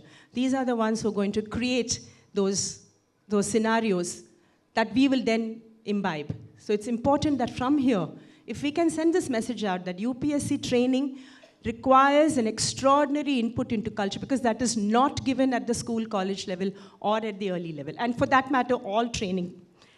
And use our combined strength to take arts to the people. We are still looking at it, as I said, as a performative space. Can we take it to the people? Otherwise, colonies, temple festivals, all are ending up becoming Bollywood avial, as I say. So, yes, it is, more importantly, we need to make our Indian performing arts aspirational. And Ed Sheeran is aspirational. We need to make Indian performing arts aspirational. And I echo Rekha's voice. I say, we are in this battle for the children's mind and spirit, and the only way we can do something about it is to bring them back into the arts, bring them back into Dharma, and the easiest doorway is the arts. And most importantly, for this platform, I seek, I request, I implore that our word of mouth repetition for the arts amplifies and magnifies. Thank you very much. Thank you. Dr. Shobit? you are associated with a university which starts on different values and tries to do different things. Just quickly tell us something about it and see how this network becomes relevant to you, or how you can be relevant to the network, or in terms of challenges and whatever you can do. Sure. Thank you, Jaggi. Yeah, so I've been hearing a lot of challenges, and sometimes when we hear a lot of challenges, it also weakens us a bit that, oh, there's so many things, insurmountable things in front of us. So I'll quickly give a brief introduction of myself, and then along with that, the Rishihood introduction will also happen. I'm representing Rishihood University as the Vice Chancellor. A BTech, simple computer science, IIT Bombay. As an engineer, I had no background of any of the civilizational issues. Perhaps the only thing about civilization was in the history textbooks that I heard. I went to the US like anybody from Telangana does, and I was doing my master's there, was working for Amazon when Amazon was smaller than this audience here. So, but one great thing happened at that time was I got introduced to the Rashtriya Swayamsevak Sangh. Anil ji is here. So, whenever I hear of challenges and problems as an engineer, the natural thing that comes to me is, how do we go ahead and solve this? So I've not been bogged down by challenges as much. So one thing in Sangh always told is, Vyakti ko samaj se jodna hai. Right? So they said this, that you have to connect people to society. So that was one thing that came to my mind. I quit my job in Amazon, came back, and started something called Youth for Seva. I'm telling you the journey because it'll tell you why Rishihood came up. So the idea there was to connect young people to society. Many of you here would have heard about it. It's spread across the country, and it's about in 50 chapters, and every day about thousands of young corporate volunteers, college volunteers, even to this day volunteer. So I'm just saying that when you think of a solution, I thought of that, and we came together, and it grew, and it became a big thing. 2014, the regime in Delhi changed. Many young people came out and voted, but all of them asked, what next? How do we go about participating in governance? So I met my colleagues, Sahil here, Nomesh, and we came up with this idea of Vision India Foundation, where we will give young people to work in public policy and governance issues. Perhaps the first such platform. That grew big. Interestingly, in February 2015, I didn't know much about it, but JNU was next door to IIT, and this whole big issue came up. So everybody said that, oh, the academia is dominated by the left, and it's a big challenge, and it is the final frontier. How do we go ahead and capture academia or build our own institutions? That is where we came together and thought of Rishihood University, that why don't we go ahead and build our own university? Why do we always have to work around it? Why do we have to infiltrate it and do tweaks here and there? Why can't we build our own thing? So Rishihood University came up as a part of that. Rashtraam School of Public Leadership played a role in being the public face of it. So what we have been successfully been able to do so far is we have raised about $50 million. We have 1,600 full-time undergraduate students on campus. The most interesting thing is this is all there, but the soft infrastructure, and that what I keep hearing about, how do we bring the right perspective into academics, into higher education? How do we decolonize? How do we bring the right Bharatiya perspective in our education? So we have been able to craft a curriculum that every undergraduate student at Rishihood undergoes. It's called the Foundation Program. It's about 300 hours of credit courses that are being offered. Along with that, the various orientation at Rishihood is in a particular way that, irrespective of the professional disciplines that you choose, you should always have this orientation towards your civilization, orientation towards solving for Bharat. So this is what we have been able to do.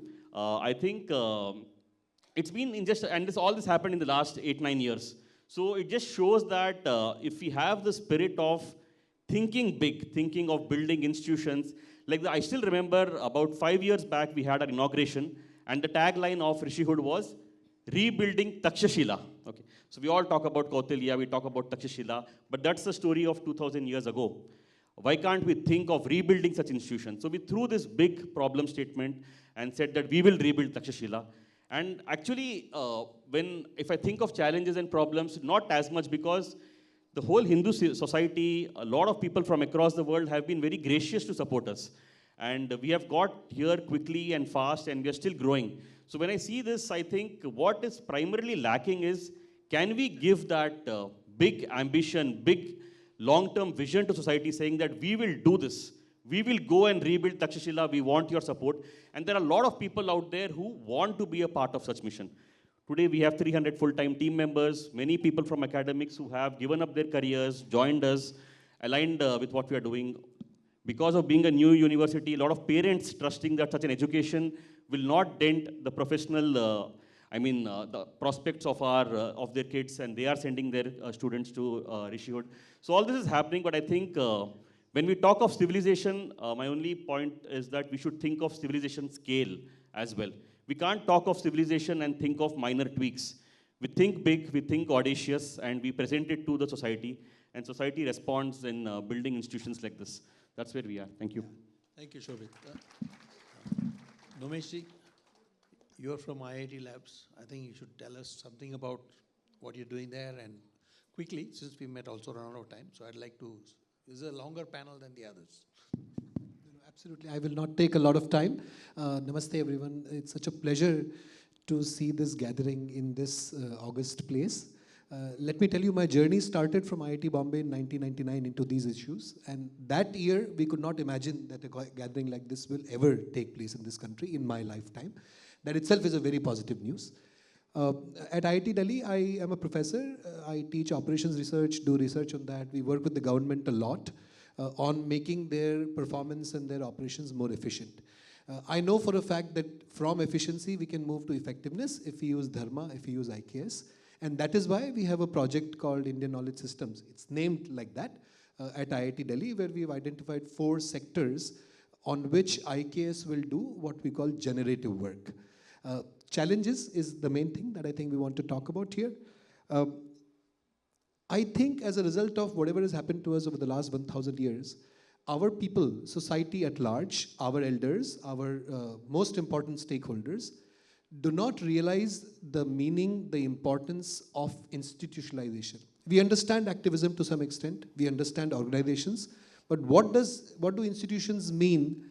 We don't understand, and that's very sad because this is the same country that has institutions that have survived for thousands of years, right? Look at Shankaracharya, Mathas and all of that. It's very sad we have this. I also think while working on IKS, we realized even when we have started working on Dharma and knowledge, we are good at analyzing that, we are good at summarizing that knowledge. We still don't have the confidence to believe it can generate the world we believe in. So generative function, generative power of our civilization, that appreciation still has to come. To my mind, I'm very clear, the knowledge that we already have can power the world as it stands right now in almost every dimension. It's a hard time convincing this to the stakeholders that matter. The third thing is, it's interesting that our society might right now be going, what I sometimes informally refer to as the 7th golden epoch, building on the 6th golden epochs by Savarkar. There is a silent revolution going on. A very discerning eye will easily be able to detect that. Young people all over are all, gung-ho about everything that is dharmic and Indian. There is no baggage of the past, pretty much. We have all that confidence. I myself know tens of people who are willing to spend, leave their career, spend time in doing research, knowledge building, knowledge dissemination, activism, all of that. We really do need funds and strategic investments. I cannot, ask a young person when there is no career path available to leave all of that if I cannot support them for at least 5 to 10 years. Right? So at least that kind of funds I think are needed, resources are needed. These are the 3 challenges. And it's like I said, it's extremely sad because for all of these 3, we have a civilizational equivalent. Our country is the one country in the world that understands institutions the best. Our country is the one country that really has given academia to the world, the way we have right now, with all its generative power and disseminative power. And as we speak right now, and this is news, Jaggi, this is news to the entire audience here. 25 years back, we would not have Dharma-minded folks who would be professors in institutions of eminence in our country and who would be thriving there, performing well. I have a network of 50 such professors in some of the best institutions in the country already. They're not there because of any support, etc., etc. They've all made it on their own. So that grassroots is there. Can we connect all of that and get additional support so that it starts churning the wheels of our society? I think that is the challenge. Banyan Tree, I think, is supposed to do exactly that. I'm very happy we are sitting here and talking about these things. Thank you. Shankrant. Om Gurubhyo Namaha. So nice to be speaking to this large and august audience. My name is Sankrant Sanu. I started Garuda Prakashan. And the story of that actually also begins with my conversations and encounters with Rajiv early on in the year 2000, 2001. Rajiv was at that time already writing on these issues. I remember he wrote this whole series on Wendy Doniger and Risa Leela. And so I got drawn into that, and I started writing on Sulekha with Rajiv and challenging representations of Hinduism in academia.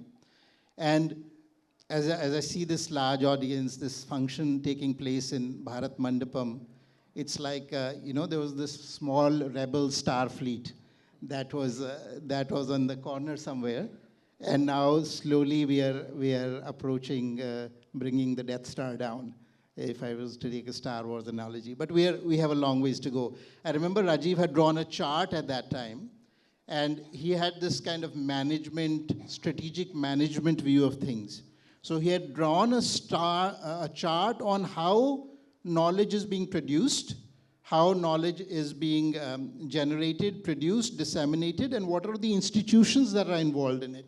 So he says there's all these universities that are producing the knowledge, and then we have all these academia that is involved with this.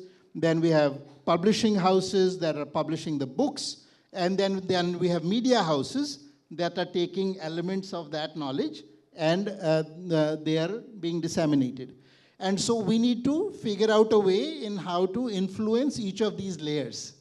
And that was the inspiration for me to take one of those problems, which was publishing, and say, okay, I'll put my hand up, and I'll start a publishing house and I'm glad to see my friend Shobit here, who's put his hand up and started a university, and so on and so forth. My friend Rahul is sitting in the audience with Op India and Swarajya. So many of those pieces that were not present actually 20 years ago started to be put into place. Of course, this is just a starting point. We need to do a lot more, and that's where some of the challenges come in. We've had successes. How many people here have heard the term urban Naxals? How many people have heard the term urban Naxals? That you hear the term urban Naxals because we published a book by the name Urban Naxals. This was Vivek Agnihotri's book. It was one of our first bestsellers. And it was a very deliberate strategy to say that we will create a meme. We are not just publishing a book. We are going to create a meme that is going to get used over and over again. Because the left was very good at this. They would say saffronization is happening. They would put some label on us, star us, and make it a very negative thing. And so we took that strategy and we said Urban Naxals is a book.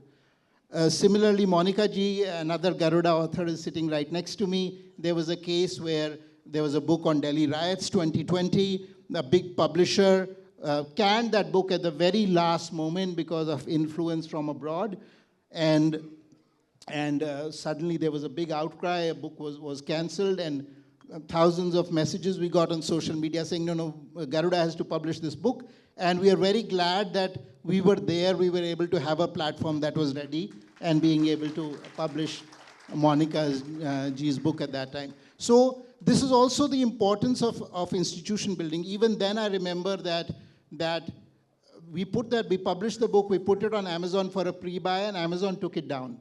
So it's very important to realize that none of the institutions that are coming from outside, in some way or the other, they are actually a form of colonialism. Rajiv has actually mentioned this. Digital colonialism is happening. So many forms of colonialism are happening. And we have to figure out in social media, in e-commerce, we are doing a small initiative called Garuda Life in e-commerce. And of course, in publishing, how do we take this forward? So the basic role I see of a publisher is how to make other people stars. This is our goal, right? So our goal is to see how do we have somebody who comes in, and we've been very fortunate. We've had somebody, I remember there was a youngster, I won't name him, who I saw on Twitter, and they were making very excellent comments. I caught him, I encouraged him to write a book. He wrote a book, it went well, now he's gone on, he's publishing with other people, but I feel very proud of it. I feel very proud that we took somebody who was unknown and now he's got, over 100,000 followers, he's a prominent person. So that is part of our success. Part of our challenges, of course, is that people are not reading books. Especially हमारे पक्ष के लोग. हमारे पक्ष को लोगों को पढ़ने का शायद कम शौक है. So we are having a problem both of readers and always finding quality authors, serious scholars who are willing to put in the work, scholars who are willing to do the grind. And that is also where the ecosystem comes in very, very handy. And of course, when we have the book, helping in distribution is a big challenge. And therefore, everybody who's part of an institution here, I really encourage people to invite our authors. Invite the authors, because that is where the constitution of the institution, whether it's the students, there's the faculty, other people will get to interact, will get to learn, and that helps us in our goal to make the authors the stars of the show. So that is very important. And of course, distribution, people who are able to buy the book, people who are able to buy it in bulk. A lot of people distributed Rajiv's books in bulk. That helped that message get spread. So buying books in bulk, if you are able as an institute or as an individual, and helping spread the message. Right now, Garuda has been practically, for the most part, funded by me over the last 8 years. But getting it to be financially viable and getting it to be something which is self-sustaining as an institution, long after I am there or anybody else is there, so it can carry on that journey. That's the important part. So thank you all. Dharma. In fact, the clues to collaboration is right there. I mean, there are 200 people here. If 200 people buy 10 books each, you know how many they'll. So I think that's where it already has to come in. Now, I'm and as coming gifts to also. Jaggi has gifts also. Yes. It's very good gift to it gift, to universities in and a libraries. function, in an occasion, use that as gifts. Right. I came to Anil Gupta ji last because he is the one person who represents an organization that has not just survived 100 years, but is thinking about the next 100. Right? So if the Banyan Tree Network has to be a flourishing network and one that is going to support this ecosystem and grow and help, I think he can give us some clues from what you think actually has worked for you and how the network should be growing itself. आपका बहुत धन्यवाद है, सबको नमस्कार है। इतने अच्छे ढंग से संघ की सारी बात इन्होंने आपके समक्ष रखी है, उसका आभार है। 100 वर्ष की यात्रा संघ की पूरी हुई है। 1925 में डॉक्टर हेडगेवार ने आरएसएस को शुरू किया। उस समय हिंदू को कहने में संकोच करता था, हिंदू को रिकॉग्नाइज करने में, आइडेंटिफाई करने में संकोच करता था। उन्होंने तरह तरह के एक्सपेरिमेंट्स किए, 2 मैं आपके समक्ष रखता हूँ। एक उन्होंने कहा, मैं डॉक्टर हेडगेवार कहता हूँ ये हिंदू राष्ट्र है। जब ऐसा कहा तो नैरेटिव सेट किया गया कि केवल हिंदुओं का ही देश है। उन्होंने ये नहीं कहा कि ये हिंदुओं का देश है। जिसको देश और राष्ट्र का अंतर समझ नहीं आता, ये उसकी गलती है। तो पहले समझना पड़ेगा देश और हिंदू के राष्ट्र के बीच में अंतर क्या है, मेरा आज का विषय नहीं है। उन्होंने हिंदुओं के देश के बारे में बात नहीं की। और दूसरा, हिंदू जो है, ये आप सब तो इतने पढ़े लिखे बैठे में से अधिक जानते हैं, वो कोई पूजा पद्धति नहीं है। तो जो भी यहाँ के देश को अपना देश मानता है वो हिंदू है। ये बात उन्होंने समाज के समक्ष रखी। मात्र इतना नहीं है, जो दूसरा उन्होंने विलक्षण कार्य किया, उन्होंने फॉलोअर्स नहीं बनाए, शिष्य नहीं बनाए। डॉक्टर हेडगेवार ने डॉक्टर हेडगेवार ही बनाए। मैं बैठा हूँ डॉक्टर हेडगेवार आपके सामने। बड़ी हिम्मत चाहिए किसी संगठन के कार्यकर्ता को यह कहने के लिए कि मैं डॉक्टर हेडगेवार हूँ। ये हिम्मत मुझे आरएसएस के लीडरशिप ने दी। हम क्या कहते हैं, अहम ब्रह्म अस्मि कहते हैं ना, तो ब्रह्म है जैसे वैसे डॉक्टर हेडगेवार है। तीसरी बात, इसका इम्पैक्ट क्या पड़ा डॉक्टर हेडगेवार का। आज जब मैं प्रवेश कर रहा था तो मेरे को बहुत एक सुखद अनुभव हुआ। मेरा वहाँ पर गेट के ऊपर स्वागत किया गया, तो 2 तरह के क्योंकि कार्यक्रम चल रहे हैं, सनातन से इन्फिनिटी तक का, ये दोनों एक ही बात है। तो मैं स्वागत किया गया, नमस्कार से स्वागत किया गया, जय श्री राम से। अभी मैंने पीछे कार्यक्रम किया, अटेंड किया, अभी नाम आया उसका, ऋषभ रिखी राम। करोड़ों रुपए लेता है वो कंसर्ट करने के। जो मैंने अटेंड किया उसमें 15,000 की गैदरिंग थी, मिनिमम टिकट 5,000 थी। जिस गाने पे, ये साहिल भी वहाँ पर था, जिस गाने पे पूरा का पूरा ऑडिटोरियम खड़ा हो गया और नाच पड़ा, वो कोई वेस्टर्न गाना नहीं था, वो कैलाशों के वासी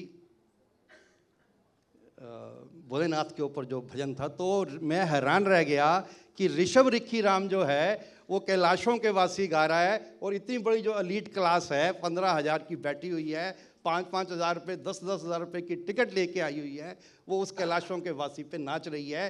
ये हिंदू की जागृति है। ये जागृति पैदा की डॉक्टर हेडगेवार ने। अब दो अंतिम बात बोलता हूँ। वो एक है, ये अनेक है। जब ये अनेक हैं तो आप सबके पास बुद्धि है, तो आपको अनेक रहने का अधिकार है। ये बाकियों के यहाँ है जहाँ अनेक रहने का अधिकार नहीं है।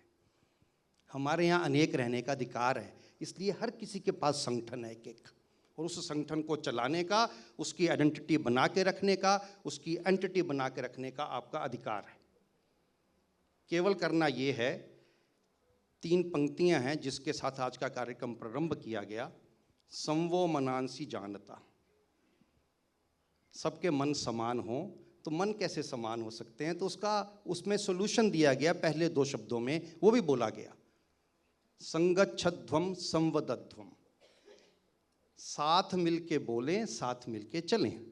इसको समझिए, 10,000 साल पहले कहा गया, आज इस स्टेज से इस 10,000 साल पहले कही हुई बात को ट्रांसलेट किया गया और इंग्लिश में बोल दिया गया, कनेक्ट, कोलैबोरेट एंड सेलिब्रेट। तो मैं धन्यवाद करता हूं कि इन्होंने इंग्लिश में बात रख दी। शायद संस्कृत में रखते तो लोग कहते हैं कि पंडित हैं, अनपढ़ हैं, भगवान जाने क्या बोलते हैं। वो अंग्रेजी वाली बात आपको समझ आ रही होगी, मुझे उसमें भी कोई कष्ट नहीं है। अब ये संभव कैसे है? ये मन समान कैसे बनेगा? तो मन समान बनाने के लिए अपने रूट से जुड़ना पड़ेगा, रूट्स के साथ जाके जुड़ना पड़ेगा, उसके ऊपर गर्व करना पड़ेगा। आरएसएस कैसे करती है? 50 ऑर्गेनाइजेशंस हैं आरएसएस की। 6 स्ट्रीम्स में हमने 6 ग्रुप्स में डिवाइड की हुई हैं। एक इकोनॉमिक अफेयर्स के ऊपर है, एक सिक्योरिटी के ऊपर है, एक एजुकेशन के ऊपर है, एक सोशल कॉजेज़ के ऊपर है, और एक जो है सोशल जो हम सेक्टर में काम करते हैं। इस तरह से हमने 6 इसके ग्रुप्स बनाए हुए हैं। 6 ग्रुप्स की हर महीने हर स्टेट में मीटिंग होती है। भारतवर्ष के 32 स्टेट्स हैं, 32 की 32 स्टेट्स में ये 50 ऑर्गेनाइजेशंस मिलती हैं।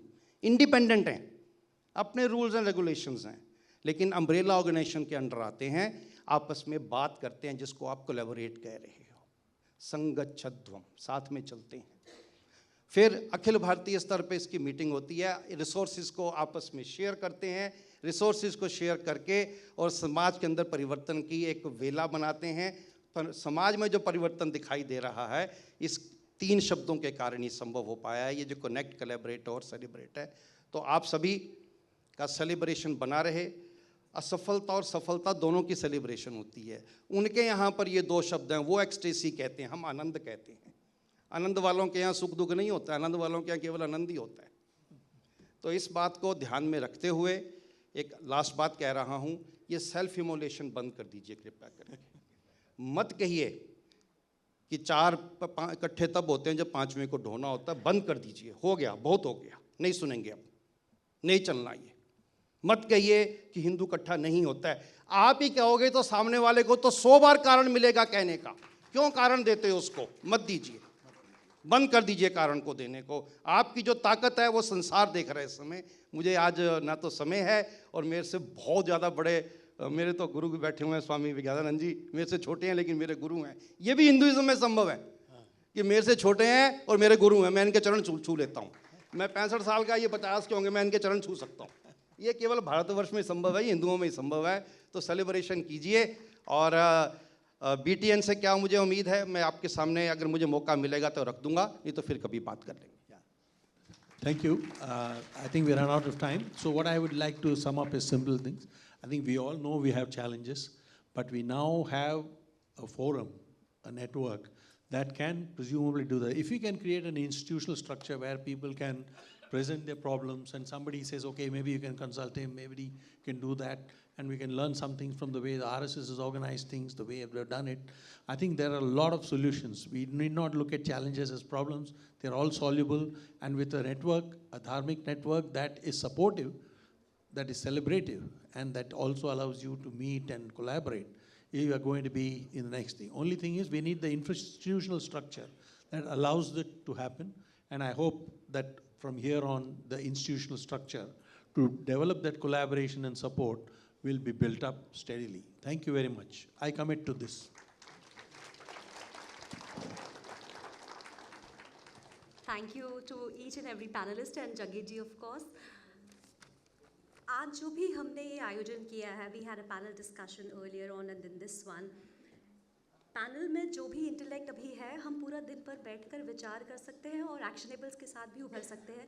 This is just a showcase of what all BTN events would look like. So that's, I just wanted to emphasize upon that point. I would now request my colleagues, Yogini ji, Sai ji and Kavita ji to join us on stage and present a small token of our appreciation to the panelists. A round of applause, please.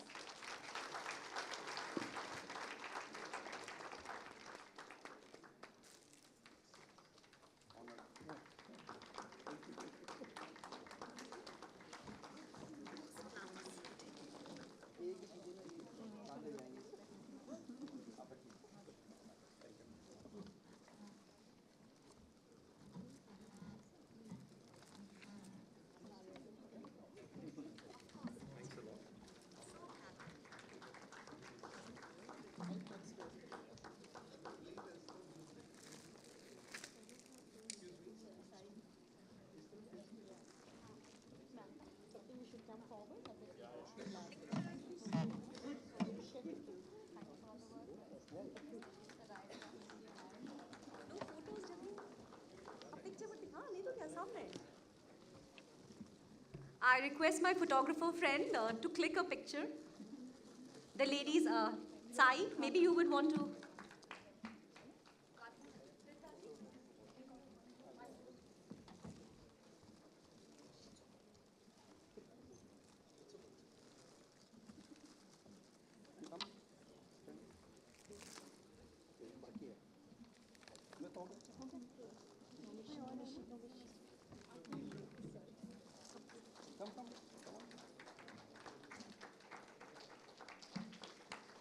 Kapita garu, frame.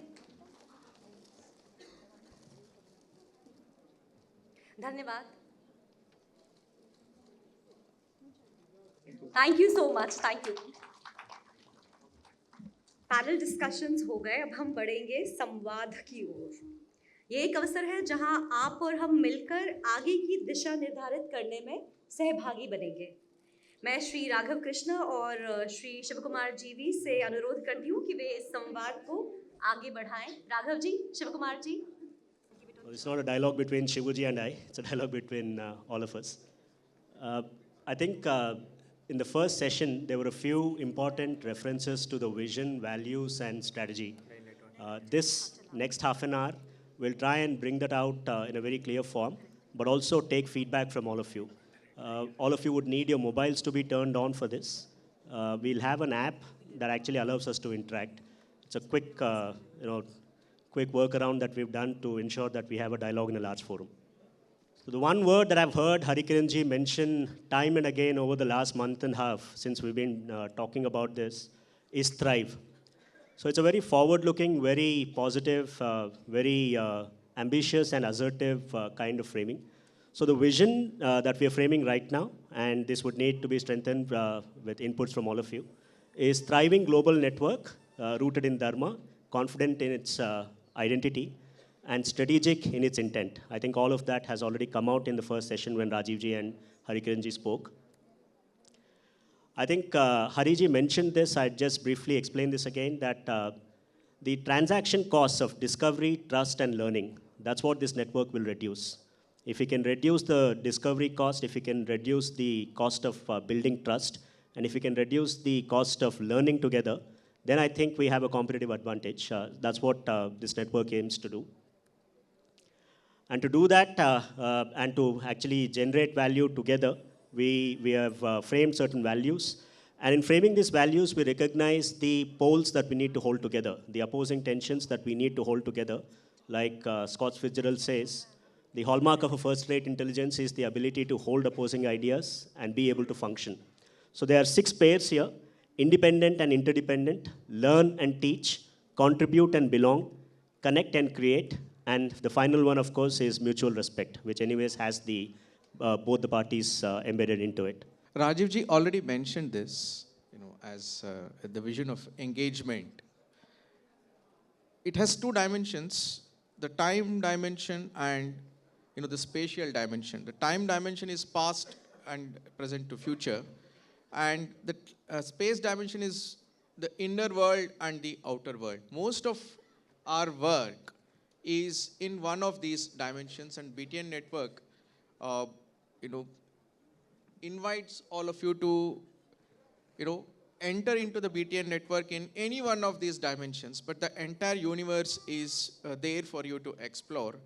And, this is to be visualized as a pyramid. This is not a flat thing. What is visible to you is the top view of a pyramidal structure, where there are 4, this mandala network has 4 entry points, and as you either move towards each other or move further up.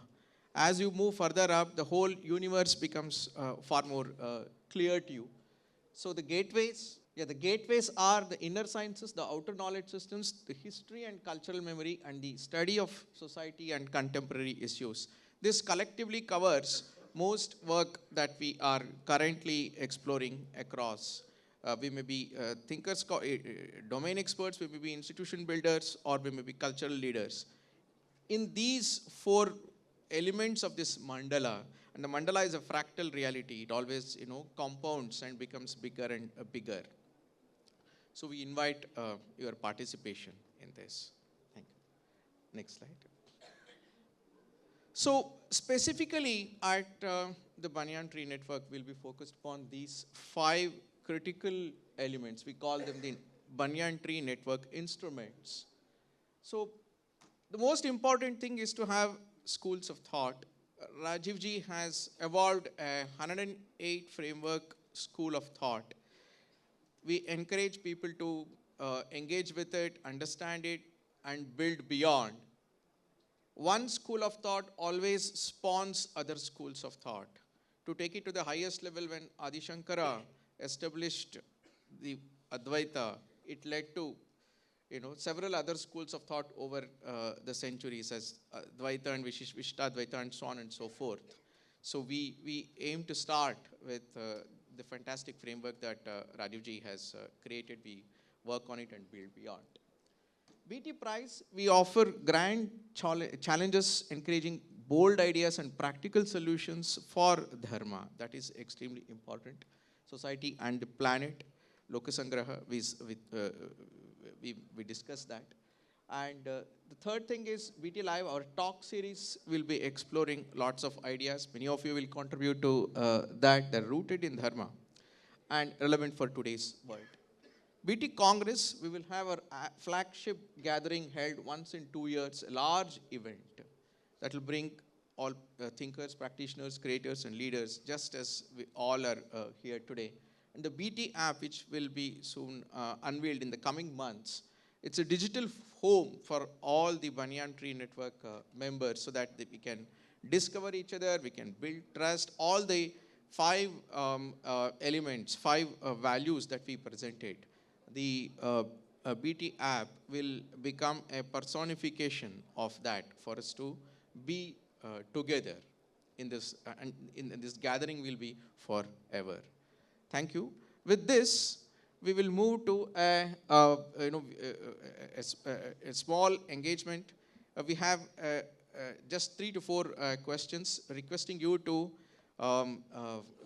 scan this code. You will get an app, and after everybody has scanned, then I'll begin it. I'll just give a couple of minutes for each of you to just scan it.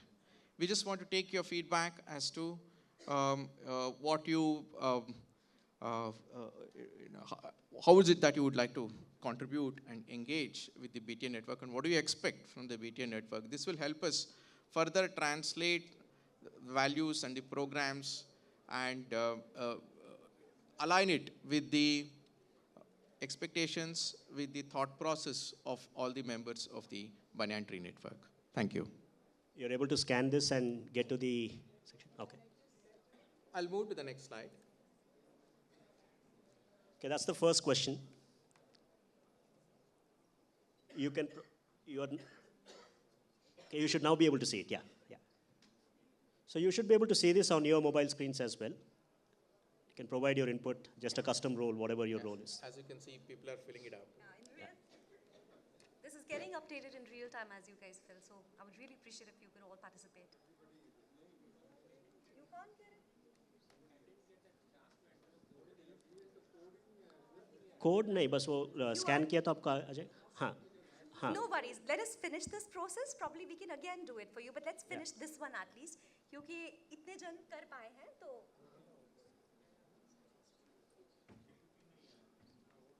OTP का जरूरत नहीं है sir आज पूछ रहा है क्या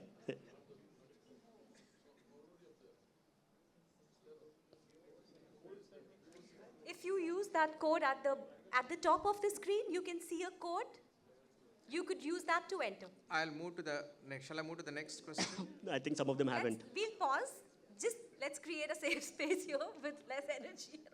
That is the code on the top. If you guys would want to, you can just refer that and see if this works. Yeah, this is the second question for us to learn what we should be focusing on together.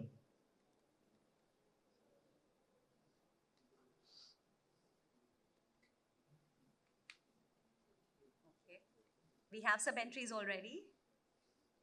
Yes. Let's keep it going, please. Luckily, no mischief yet. Yeah.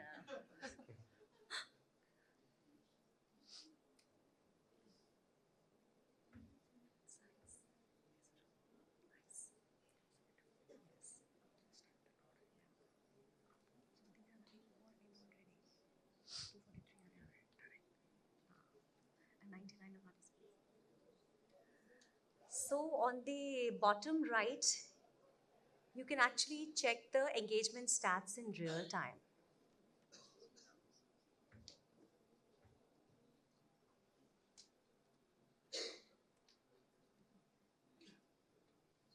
Finally, that slide will come on your screen. Next. If you move to the next, then they will. We'll move to the next slide in about 5 seconds if there is any other area or a theme.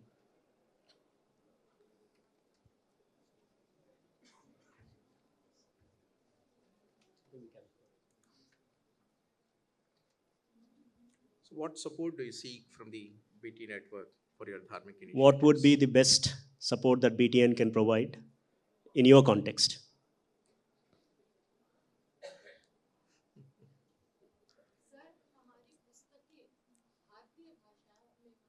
बिल्कुल जी आप लिखिए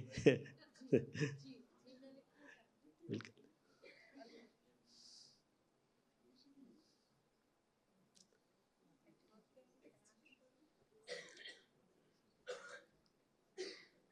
This has a lot more words, clearly.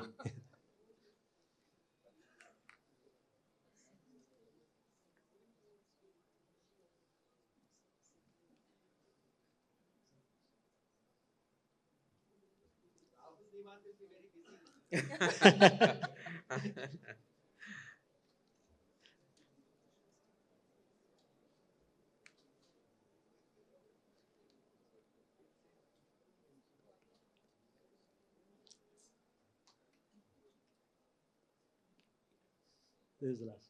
Next.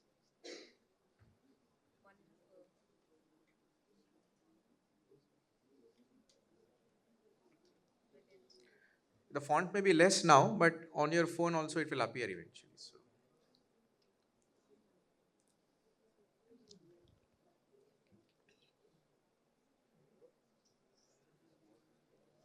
Shall I move to the next slide? I will move. I think we have about another maybe 10 seconds because 10 seconds. hitting 200, yeah.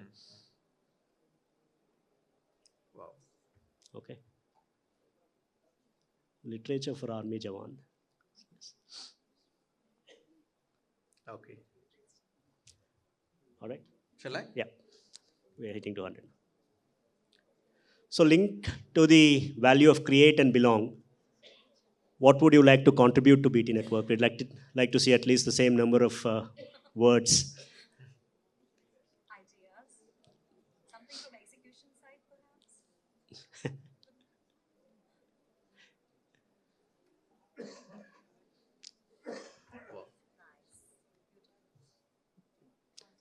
Shastriya parenting.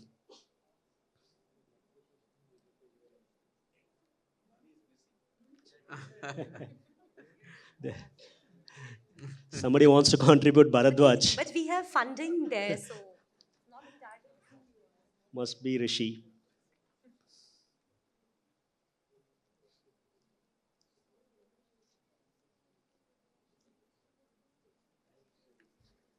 See, the network will give us something, but the network will also demand something to grow and flourish. We need this section to be populated faster too. Nice. Lovely.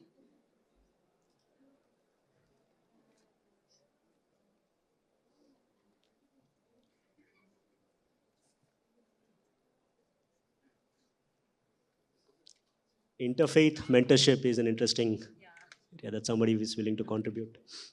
Yeah. Just to see the richness of thought itself is beautiful.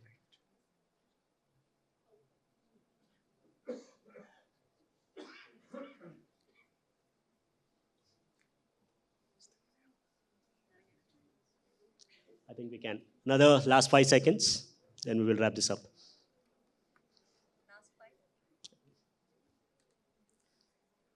With this, we will end the presentation. Thank you so much. Dhanyavad for this beautiful They can see it participation. on the Yeah, display? now when I end it, they can see it on their phone. Okay. Oh, You're fantastic. You can swipe it. Okay, so this is also available for us. And like Hariji said in the morning, this is not start with a bang and end with a whimper. This is also not something where we would rush into things. All of this is feedback for us to create the governance structure, for us to create the programs, the 5 instruments that we spoke about. How do we structure that for both strength and impact? So that's something that that's going to be in the works now for all of us who are involved in this. So we'll come back to you with an accountability for all of that. Thank you.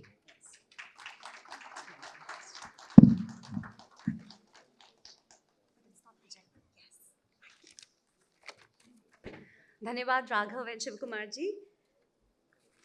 Sengol एक प्राचीन सूचक है जो धर्म और दायित्व का प्रतिनिधित्व करता है। We now come to a very special moment in our gathering. Selected member organizations of the Banyan Tree Network will receive a miniature Sengol from Sri Rajiv Malhotra ji. As the names are displayed, I request the representatives to please come on stage to receive their Sengol. Rajiv ji, if you could just honor us by your presence here. Sri Raghava Krishna from Brihad. Richa ji. Srinivas Varakhedi ji. Shri Avinash Dharmadhikari. Sushri Shobha Swami ji. Dr. Omendra Ratnu ji. Please keep coming in the order of your name. That would really help the volunteers. So after Raghav ji, Richa Sinha ji. Oh. We'll fix it. Dr. Srinivas Varakhedi ji.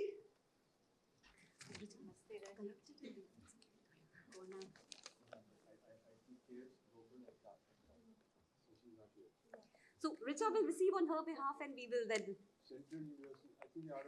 Okay, Varakhedi ji, Central University is here.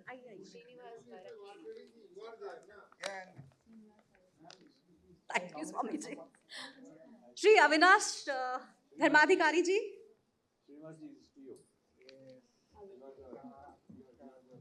Richa, you collect that one and then I'll... thank you so much.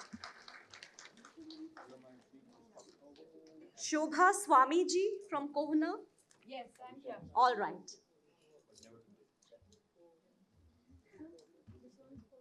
Omendra Ratnu ji from Dharmansh.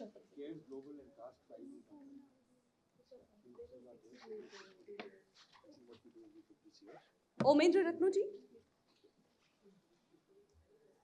Sankrant Sanu ji.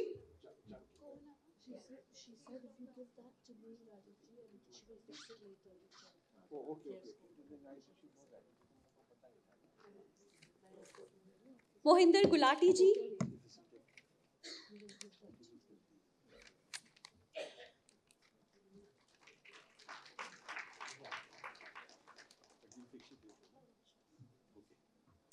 Can I say this first, Mita?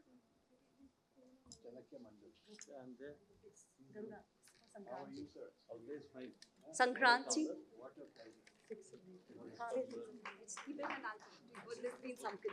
Thank you, appreciate it.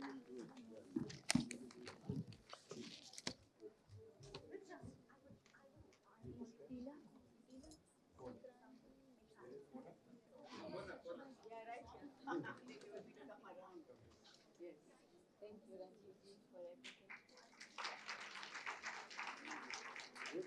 Yes. Thank you. Yes. I will call on Aspirations and enriching. Just be there. Be there with this. Give this. Richa Gautam ji. Sorry about that. Yes.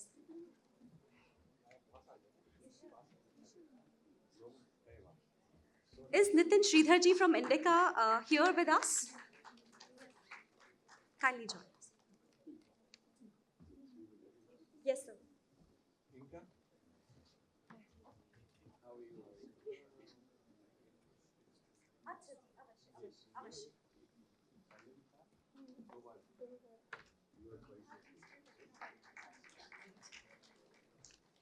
GHTN हो गया? Dharmaj, Omendra bhai is not here, no? Okay, I don't know. Omendra Ratnuji was here with us earlier today. He's not here, but we will give it to him later in the day. So you can keep it safe. Keep it safe, all right? So now, Team Indica, Harikiran ji and everybody, Nitin, Yogini, Shivakumar, Sai Swarupa, and I'll also be there. And Vipul ji, Vipul Kochar ji, the very important.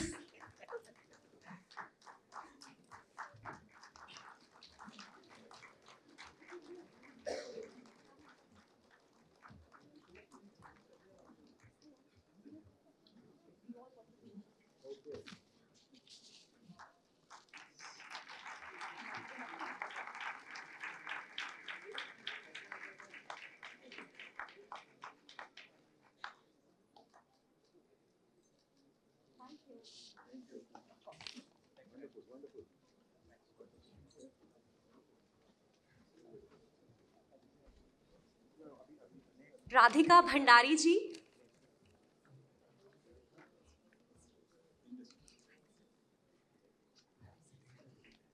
Indus University.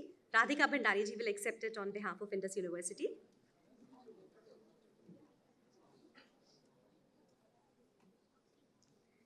And as Radhika ji joins us on stage, I would request Anurag ji from Infinity Foundation India to be prepared. All right, all of... Oh, of course.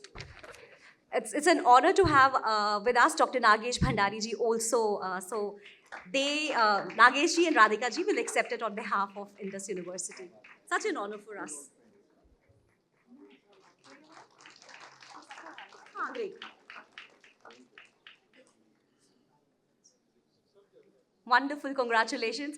So now Team Infinity Foundation India, Anurag, Manognya, Rakesh ji, who else?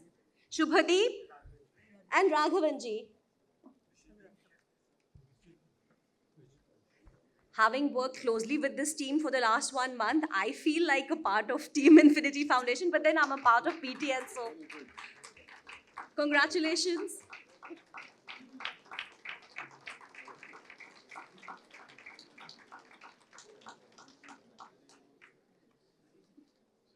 Jiva Institute of Vedic Studies, Sri Satyanarayan Das Babaji. Oh, how amazing. Congratulations. such a pleasure to have you with us, Mahoday.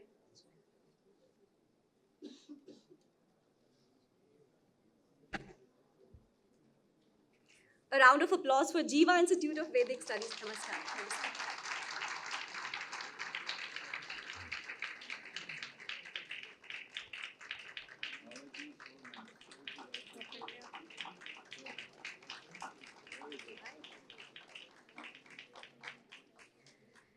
Op India, Sri Rahul Roshan will receive it on behalf of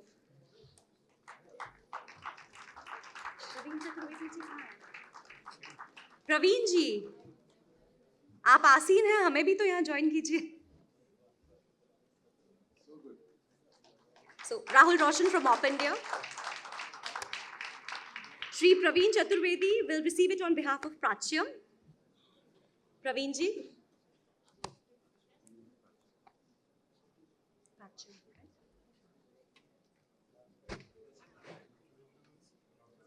Yeah, I will.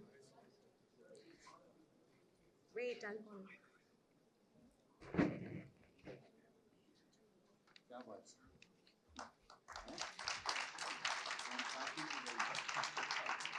Shri Sahil Agarwal. Sahil Agarwal.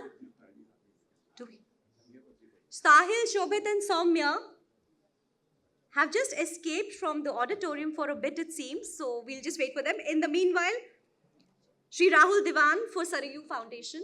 Rahul ji.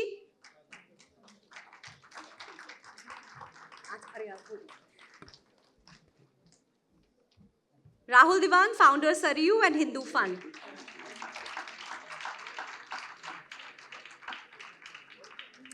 Sahil Agarwal ji, who has now joined us back. If Shobhit and Soumya are also here, we would love to have them on stage. All right. So Sahil will receive it on behalf of Rishihood University. A round of applause.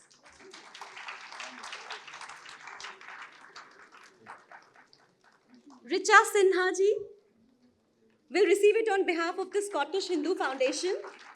Earlier, I did a gaffe and she was so kind and considerate that she ignored it. So now, calling Richa Sinha ji to receive it on behalf of the Scottish Hindu Foundation. She's traveled all the way from there to join us for this event.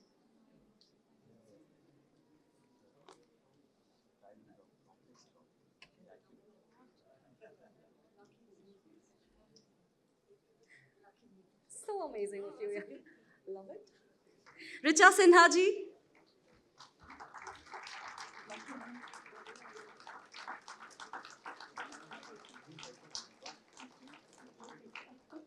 अब मैं आमंत्रित करती हूँ जग्गी जी, प्रसन्ना विशी जी और अमर गोविंद राजन जी से कि वे आए और स्वराज्य के बिहाफ पे सेंगोल लें. Shri R Jagannathan ji, Shri Prasanna Vishwanathan ji and Amar Govind Rajan. Please. March forth, cease not, march forth.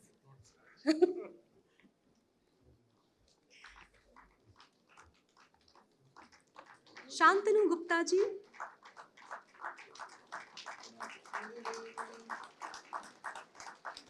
स्वराज्य के बाद अभी सेंगोल ग्रहण करने आ रहे हैं रामायण स्कूल के श्री शांतनु गुप्ता जी.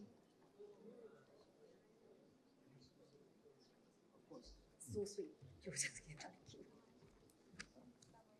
The Ramayana School, Shri Shantanu Gupta ji.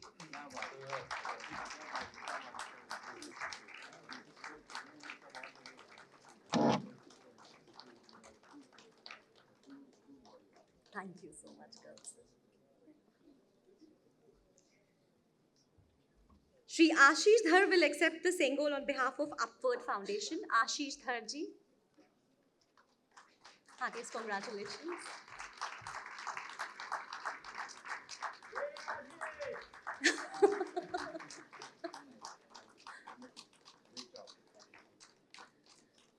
And now we have, I'm guessing the youngest member, Ashutosh ji, receiving it on behalf of the Young Thinkers Forum. Ashutosh Singh Thakur ji for you.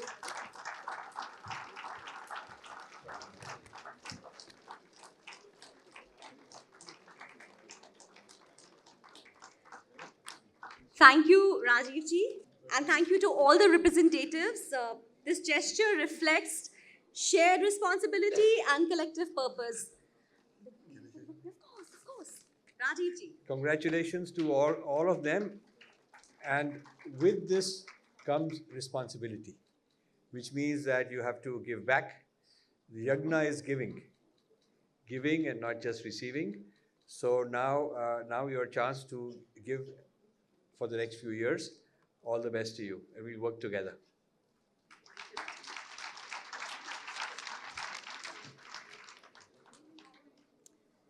And now we come to the final segment of the session. Before that commences and before my colleagues take on, a small request. We have a session planned in the second half after the high tea. I'd request everybody to kindly check their tickets, look at the seat number assigned, and please be seated in their respective seats for the second session. The first one, we can see some guests were not able to kind of find their seats at all, so they sat in each other's seats. We'd really help because we have some people coming onto the stage, so it's been sequenced that way. We'd really appreciate if you could check your tickets and just sit in your assigned seats in the second session. And now the final segment of this session. This part will be led by my dear colleagues Manognya Shastri and Shri Anurag Sharma ji. I shall see you all in the second session after the break. Manognya ji, Anurag ji.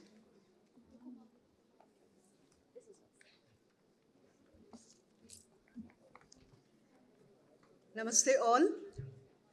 Once again, thank you very much for joining us to celebrate the 30th anniversary of Infinity Foundation and the visionary work of our dear founder and mentor, Rajiv ji. For 3 decades now, Infinity has been at the forefront of a global Dharma renaissance, exposing distortions, reclaiming our narratives, and equipping a new generation with the tools needed to shape the intellectual discourse. Under Rajiv ji's bold and trailblazing scholarship, this movement has transformed global conversations, uncovered hidden agendas, and restored Bharata's civilizational voice. As a part of marking this anniversary, we felt it was essential to reflect on our earliest initiatives and even document them, not merely as an exercise in nostalgia, but because these interventions were groundbreaking, and many of the issues they addressed are relevant even today. By recording our lessons learned and sharing our lived experience in this field, we hope to empower scholars and thinkers of today's age to recognize similar challenges and take them on with clarity and courage.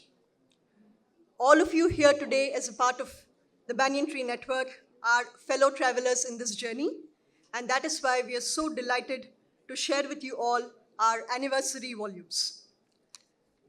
Now, over 30 years, Infinity has invested millions of dollars in grants, supporting both individuals and organizations to investigate academia, analyze emerging threats, spark debates, and host conferences which have always pushed boundaries. More than 400 projects have been carried on over these 3 decades, and out of these, we selected 100 of the most impactful ones to showcase in 5 volumes authored by Rajiv ji and edited by the Infinity team. Together, these volumes offer not just a record of what has been done, but a roadmap for where this movement is headed.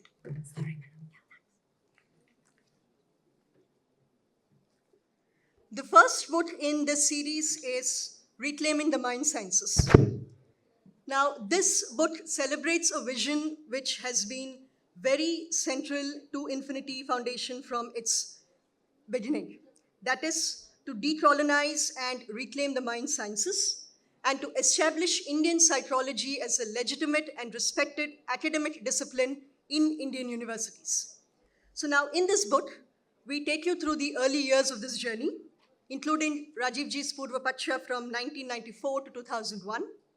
We show how our mission at IF evolved, the challenges that we faced, and we also document how Infinity's efforts led to the landmark 3-volume Indian Psychology textbook series. We show how Infinity helped build vibrant online networks and forums to bring together like-minded people.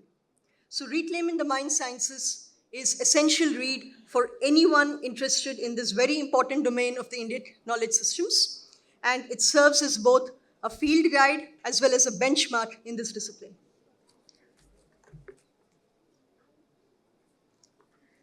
The second volume is The Global Renaissance of Dharma. Now, this volume, as even Rajivji mentioned earlier, it brings together the proceedings of a groundbreaking conference organized by Infinity Foundation in 2002 in Woodstock, USA. It was a 4-day conference that brought together some of the best Western and Indian scholars to explore dimensions of Dharma through Rajivji's mandala framework, which we saw earlier as well. Now, this volume brings together 36 impactful papers from the conference with insights that remain very relevant even today. Anybody who is interested in policy making, cares about the future, and how the Indic knowledge systems can contribute to a Dharma-rooted global renaissance will find this book absolutely an essential read. The third one in this volume is Bringing Indian Wisdom to American Schools. Now, Infinity Foundation has been at the forefront of some of the most important education reforms in the American system. Now, in this book, what we do is we capture important projects which have seen investments of more than $5 million, several projects which looked at how to represent Dharma within these schools. The book summarizes about 20 specific projects. We look at them thematically. We look at things like disruptive interventions, where Infinity brought focus to issues even if it meant we had to be controversial. Then we look at diagnosis, where we shared what IF learned as a part of these interventions. And in the third part, we also summarize some of the game-changing interventions that we developed, including creating new reference words, fresh educational material that was injected into the American school system. So this book is a must-read for anyone concerned with educational reforms and how Dharma can be brought into this mainstream. The fourth book in this series is Fighting Ramaphobia in the United States. Now, a key intervention of IF has been challenging the misrepresentations of Bhagwan Rama. And here we are talking about biases which were so severe that they even warranted the term Ramaphobia. So now in this book, we document how 8th grade schoolers had projects which showed Ramaphobia and how IF's public campaign ultimately led to its withdrawal. The book also captures positive efforts that IF has put through, including the launch of the International Ramayana Conference across Asia.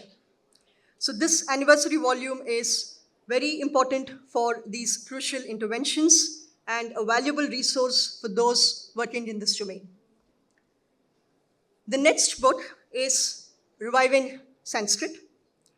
This is again a landmark volume which captures Infinity's work to make sure Sanskrit is shown as a living intellectual tradition that is central to India's civilizational identity. The book explains how Western frameworks have distorted Sanskrit and why reclaiming the language is very important for Dharma's continuity itself. Some of IF's key initiatives, including support in scholars, launching journals, all of these are captured in this volume.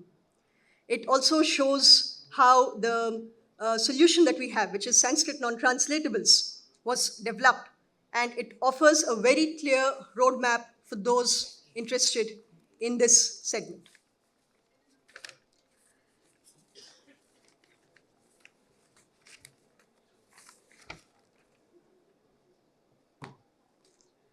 Apart from these 5 volumes, which we launched even earlier this year at the first Banyan Tree Network meeting in Princeton, we're also very thrilled to show you for the very first time Rajivji's upcoming book, that is 108 Frameworks.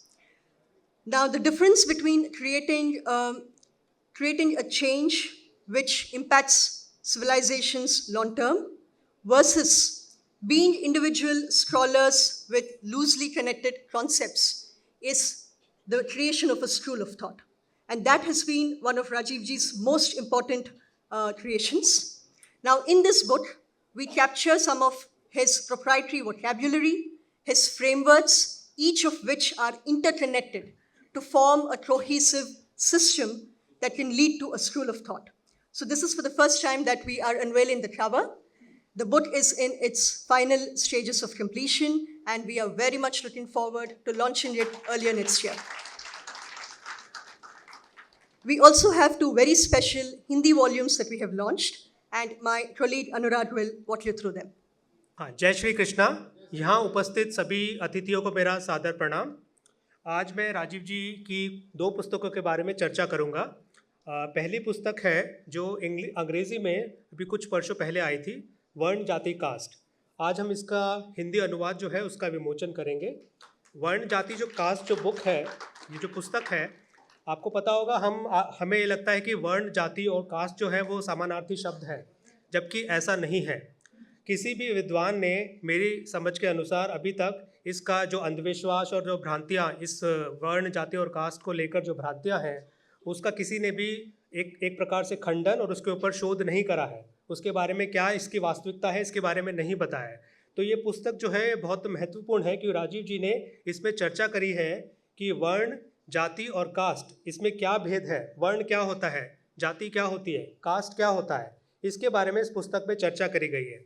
इस पुस्तक में ये भी बताया गया है कि वैदिक संरचना किस प्रकार थी। इस पुस्तक में ये भी बताया गया है कि कैसे ब्रिटिश सोशल इंजीनियरिंग करी गई और जाति, वर्ण और कास्ट के भेद को समाप्त कर दिया गया। तो मैं इस पुस्तक के अनुरोध करूँगा कि सभी जो हिंदी में इस पुस्तक को पढ़ना चाहते हैं ज़रूर पढ़ें, बहुत ही आवश्यक है।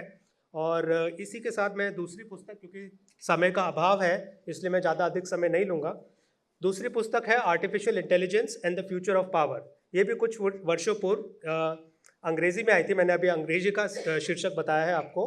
अब हिंदी अनुवाद आर्टिफिशियल इंटेलिजेंस और विश्व सत्ता का भविष्य। इस पुस्तक का क्या महत्व है? आर्टिफिशियल इंटेलिजेंस जो है वो एक प्रकार से सब जगह व्यापक रूप से फैल रहा है और इसके भारत के ऊपर क्या प्रभाव पड़ेंगे, इसकी चर्चा राजीव जी ने इस पुस्तक में करी है। इसमें राजीव जी ने 5 युद्ध क्षेत्र बताए हैं कि किस प्रकार से पहला युद्ध क्षेत्र होगा अर्थव्यवस्था, उद्योग और नौकरियों का, किस प्रकार से आर्टिफिशियल इंटेलिजेंस जो है वो इन क्षेत्रों को प्रभावित करेगी। ये पहला युद्ध क्षेत्र है। दूसरा युद्ध क्षेत्र होगा भू राजनीति और सत्ता। जो एआई में आगे रहेंगे जो देश, जैसे राजीव जी ने भारत, चीन और अमेरिका, इनके ऊपर चर्चा करी है। तो भारत बहुत पिछड़ा हुआ है अभी भी एआई की जो टेक्नोलॉजी है, जो प्रौद्योगिकी है उसमें। तो इसमें राजीव जी बता रहे हैं कि किस प्रकार से भू राजनीति और सत्ता को आर्टिफिशियल इंटेलिजेंस जो है एआई उसको प्रभावित करेगा। ये युद्ध क्षेत्र दूसरा है। तीसरा युद्ध क्षेत्र है सर्वसाधारण जन को मंदबुद्धि बनाना, जिसको अंग्रेजी में हमने कहा है मोरनाइजेशन ऑफ द मासेस। तो किस प्रकार से एआई जो है, हम एआई पर इतने ज़्यादा निर्भर होते जा रहे हैं कि हम स्वतः कुछ करना ही नहीं चाह रहे, तो हम मंदबुद्धि होते जा रहे हैं, क्योंकि हम हर किसी चीज़ के लिए हम एआई को ही देखते हैं, उससे पूछ लेते हैं कि भाई क्या इसका उत्तर होगा। तो तीसरा युद्ध क्षेत्र है कि किस प्रकार से जो साधारण जन है, जो हमारी आने वाली पीढ़ी है, उसका मंदबुद्धिकरण इस युद्ध क्षेत्र 3 में हो रहा है और कैसे हम इससे बच सकते हैं। तो ये भी एक बहुत महत्वपूर्ण इसमें युद्ध क्षेत्र है। चौथा युद्ध क्षेत्र है कर्तृत्व भावना की समाप्ति, एजेंसी जिसे हम कहते हैं।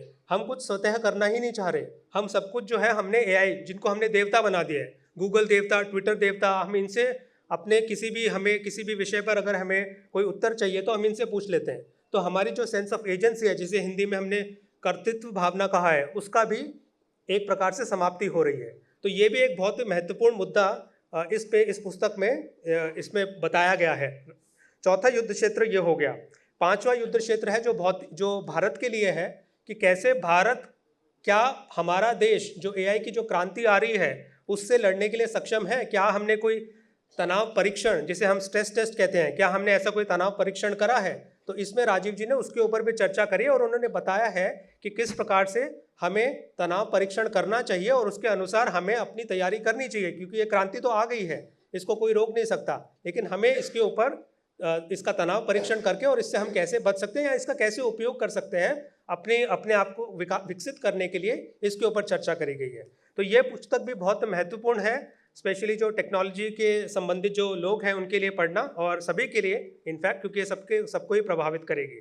तो ये पुस्तक और वर्ण जाति कास्ट, इन दो पुस्तकों का भी आज विमोचन होगा। और अब मैं आमंत्रित करूंगा, विनती करूंगा कि श्री नागेश भंडारी जी और श्रीमती राधिका भंडारी जी वो मंच पर आएँ और इस पुस्तक का विमोचन करें, और जो इन 6 पुस्तकों के जो एडिटर्स हैं उनको भी मंच पर मैं आमंत्रित करूंगा।